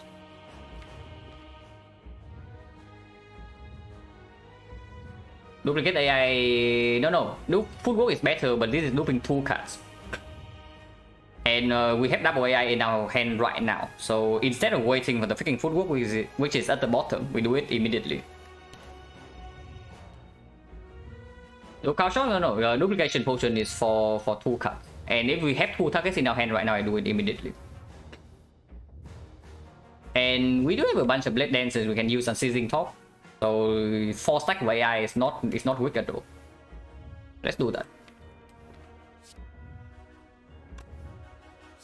Flash of Steel first. Wait, the wrong target. Okay, never mind me, guys. My brain is like not functioning for a couple of seconds. For whatever reason, I just keep targeting the Silent, but wrong target. Open, no. Escape plan is for the dodge and roll, so that it actually gains block.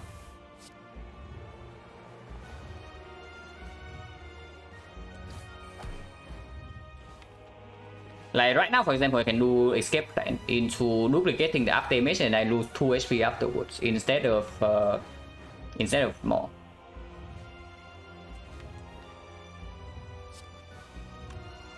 Actually, if I also next spot this turn, I should do it right now.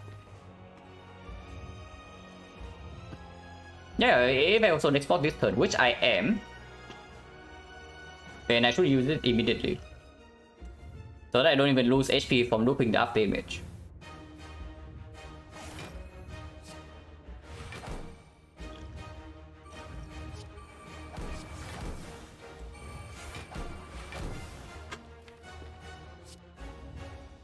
Yeah, now our entire hand costs 0. So that's cool. Do I want backflip this turn or next turn? Actually, no. Backflip will come regardless whether I want it or not. We got the ink bottle.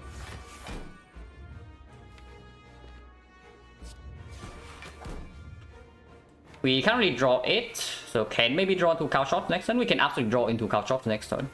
No weakness for cycle, but we're not vulnerable. Weakness on turn 3. This is not bad. Trip at the bottom of the deck with 2 daggers on top is slightly sad, but it's okay. And yeah, I just don't play the backflip, you know. Save energy.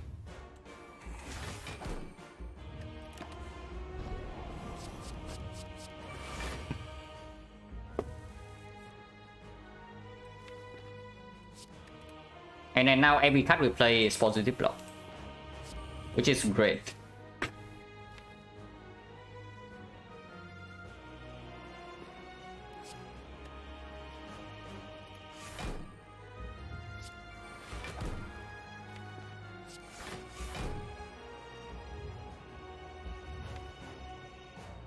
This hand, next turn, we do draw to neutralize.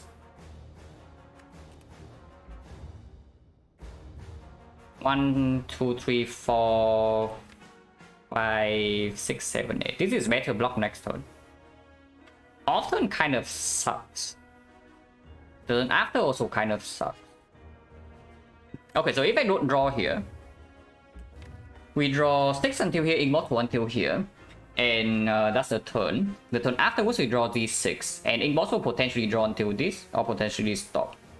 The turn afterwards we draw these 6 and actually draw until this. And we have no block in hand. So that doesn't work. It means I need to draw right now.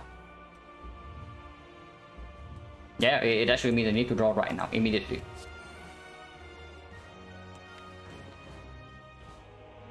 Don't need to ever play this. Before I play that, I just play Bed Dance.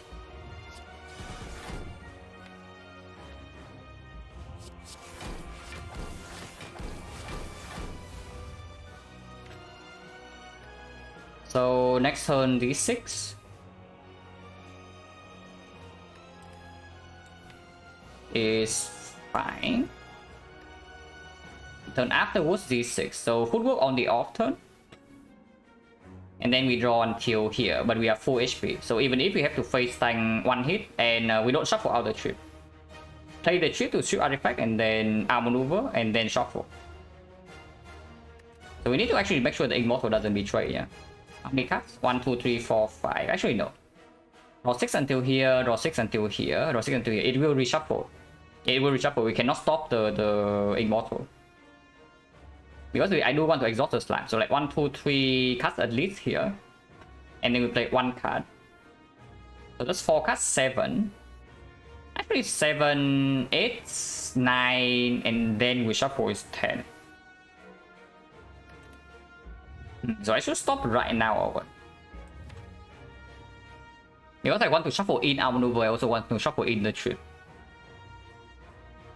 How much damage do we take if that's the case? Like next turn weaken, yeah? So he goes down to 1 times 15, this is already full block. So we take no damage next turn. 1, 2, 3. Go to 6. Go to 7. Go to 8, go to 9, shuffle. Right? Then I just don't play this eviscerate then. Save dagger? No, it's not about saving dagger right now. I want to save energy and I want to not shuffle out these two because I do feel like this fight is going to go like a little bit longer than we want to.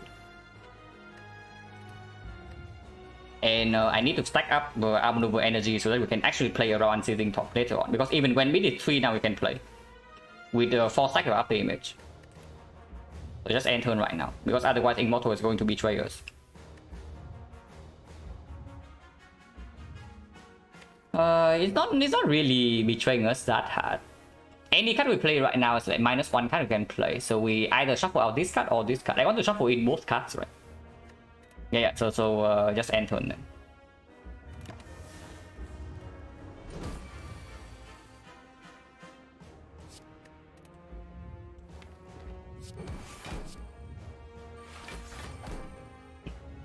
So yeah, 6, 7, 8, 9, 10. It's not going to be weakened, but we have enough HP to face tank whatever the first hit of second cycle is going to be. And we have energy stack up as well. Yeah, 7 right here, yeah. And we draw 6 cards next turn, so we can do trip into outmaneuver into shuffle.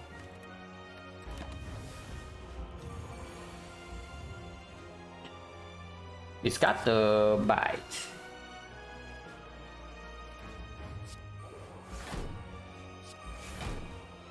Into defense.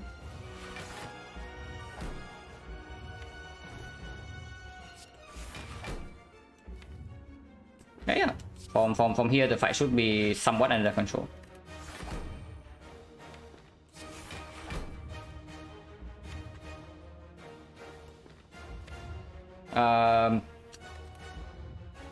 Escape time until here.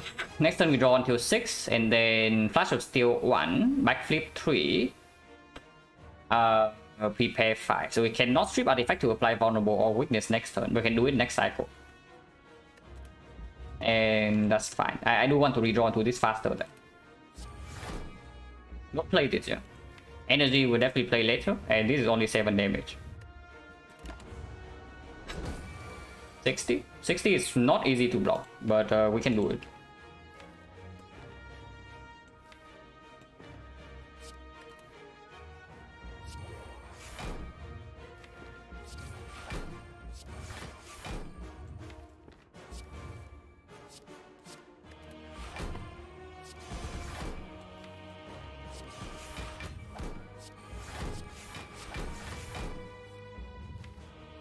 This Lodge and Roll doesn't really do anything because the bluff is wasted on the off turn. If I do not keep drawing with Unceasing Top right now, next turn we draw D6, and then I aggro until here. The turn afterwards we draw this and can discard the burn, or I can keep the burn, play the aggro, shuffle out the burn, discard the burn, and go on with Unceasing Top, apply Weaken. So we start with Neutralize, and then I draw to reshuffle, discard the burn when we go off with Unceasing Top. It's the good line, yeah. So I don't need to play this here. The fight is still definitely very scary because this is already the third cycle, and we have dealt like 200 damage, but our setup should be complete here, and we still have both ritual daggers. Can we shuffle this turn? Wait, if we can shuffle this turn, both statuses, then it's like amazing. Acro, backflip, acro again, no. So if I kept drawing one card, would draw until here, then acro, and then acro again, and then backflip. That would actually work. We can play 7 cards though. We never played this turn, yeah, so we can discard. Actually, that actually works. Right? Draw 3, draw 2, draw 3 again, and draw with Immortal. Shuffle out the statuses. Right now? Yeah. We don't need to pray. We don't need to pray. Immortal is like here for us. Immortal is here for us.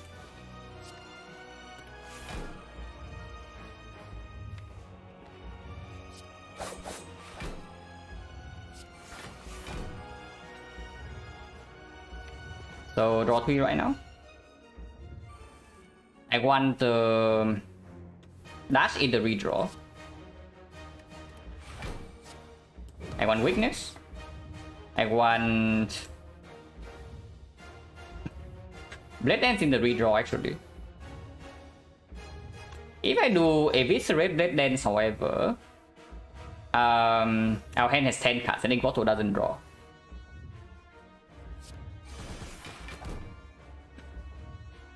So I can play Dagger instead. That loses a little bit of damage. But before I lose the energy, I want to shuffle this in though. I really want to shuffle this in. Maybe I should have discarded it. But it's fine. We do have like 11 energy next turn. Yeah. Next time we have vulnerable trip and we can do Eviscerate stuff. Save this dagger for after. Save this dagger for next cycle because I do think we need to raise damage like fairly soon.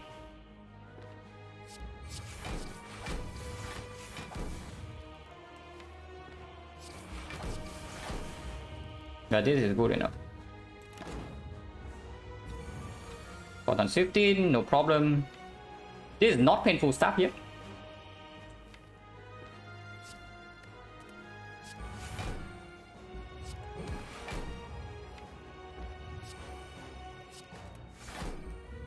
Oops, click out of the screen.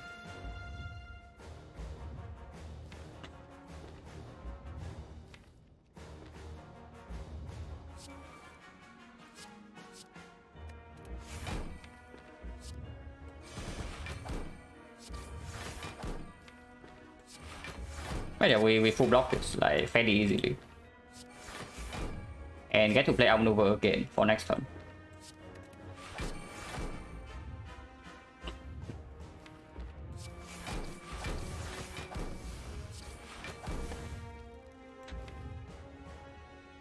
I do want to aggro because I don't want to waste the piercing whale for next turn. And if you want unceasing top for next turn, I need to play the whale. Outmaneuver is in play and Eviscerate is coming right now via unceasing top, so I do use it. Max is out. And that's our turn.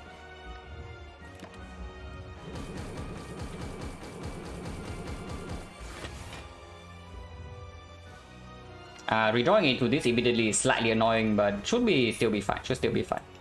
Because we still have Ritual Dagger in the redraw, and we are almost there already. And we can reapply Vulnerable immediately.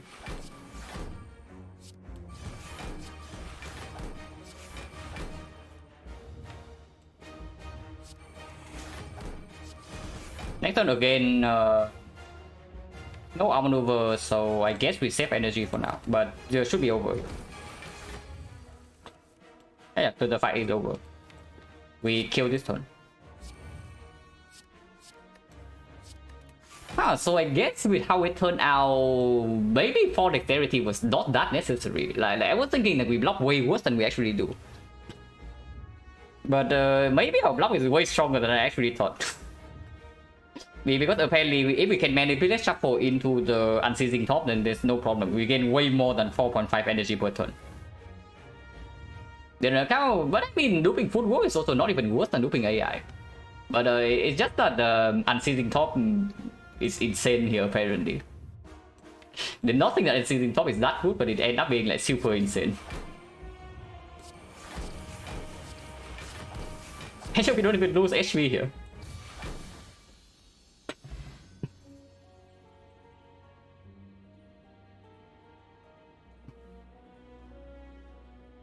That is actually ridiculous that we don't even lose HP here, and I was thinking that we are dying with without 4 dexterity.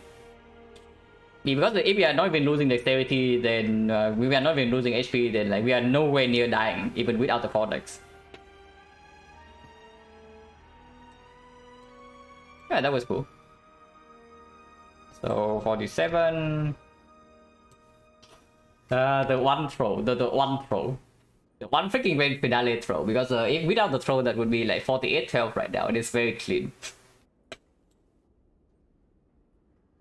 Awaken one is minus 3 dex plus 2 AI. Yeah, he also shuffle in Void. Like Void being shuffled in actually is very bad, because apparently half of our block in the hard fight is unceasing top.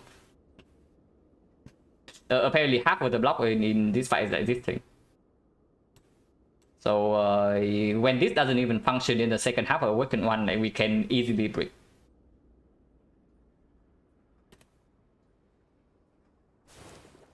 And saying the what? Thanks everyone. Thank you. You're welcome.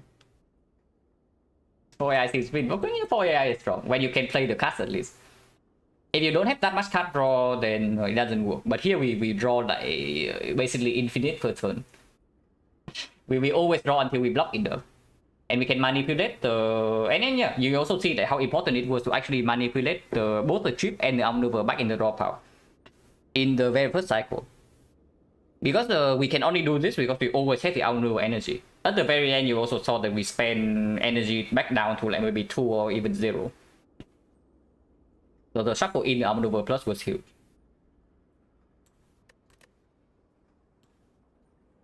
Yeah, pretty nice.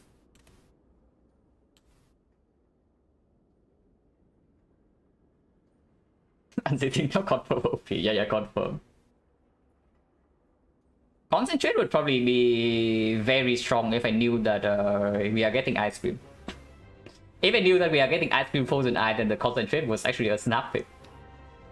No robot, no robot right now, but maybe later today. I need to leave in 1 hour and a half for family dinner. So right now definitely no robot. The start of this map layout also like completely sucks, yeah.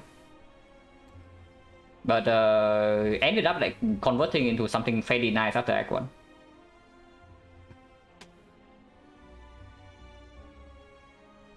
Piece of run gaming? Yeah, probably I just end stream. And then maybe after dinner I'll be back later for the robot. As my family know, they know that I'm streaming. They don't know what I am streaming, but they do know that I'm streaming.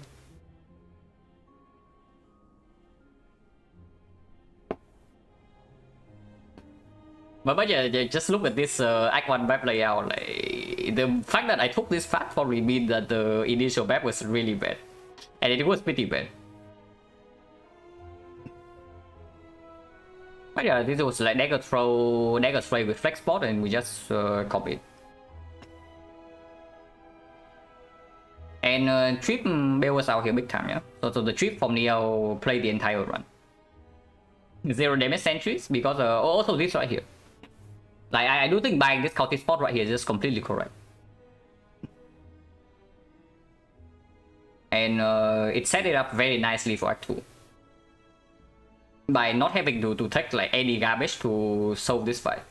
And we have a very clean deck in early Act 2. Yeah, 0 damage avocado, 0 damage birds, and then 0 damage triple cultist. Okay, chosen OP. Chosen OP, guys. But chosen is here. Ah, chosen rematch did some 0 damage. And we have terror at home. Is it really terror at home? Like you saw in the hard fight, it stripped 2 layers of artifact. So can terror do that? Yeah, it stripped 2 layers of artifact and still apply permanent vulnerable afterwards, and it lets us apply weakness. So can terror actually do that? Because I don't think terror can actually do that, you know. Yeah, we skip the terror somewhere around here for for after image. Well, looking at the hard fight, I would say pretty much correct. It can with spoon with some luck. Yeah, sure. Then we able pass the spoon here. This is not the run with the spoon, right? The last one was the run with the spoon.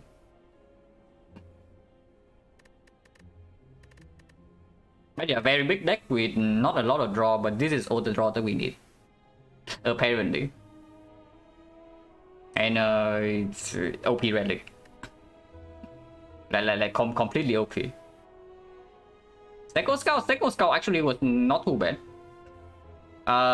We took 0 damage here because of the freaking Snake Scout, yeah? Like when we enter this fight, we did not have actual AoE damage, and our defense is very good. But our offense lacking with like 1 dagger spray plus and nothing else. So power potion gave us the Envenom here to like completely murder these guys. So yeah, for this one fight alone, maybe the Snake Scout is already worth it. Yeah, it's true. Crane did die for it, and Crane made this fight like almost terrifying. Because if we had the Crane, we probably would never have to kill this guy without setting up the Pandit. And with Pandit setup, this fight is like trivial. Without the Pandit setup, it was almost weird. But yeah, Golden Eye OP. Yeah, that's definitely it for now, yeah. Might be back later for robot in... I would probably say, if I'm streaming again today, it's probably in like maybe 6 to 7 hours, but no promises. So I'll send you guys somewhere.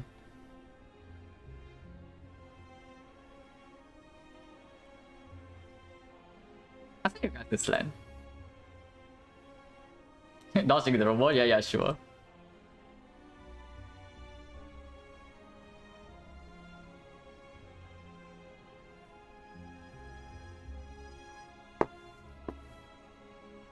But yeah, thanks for watching, guys, as always, and see you later.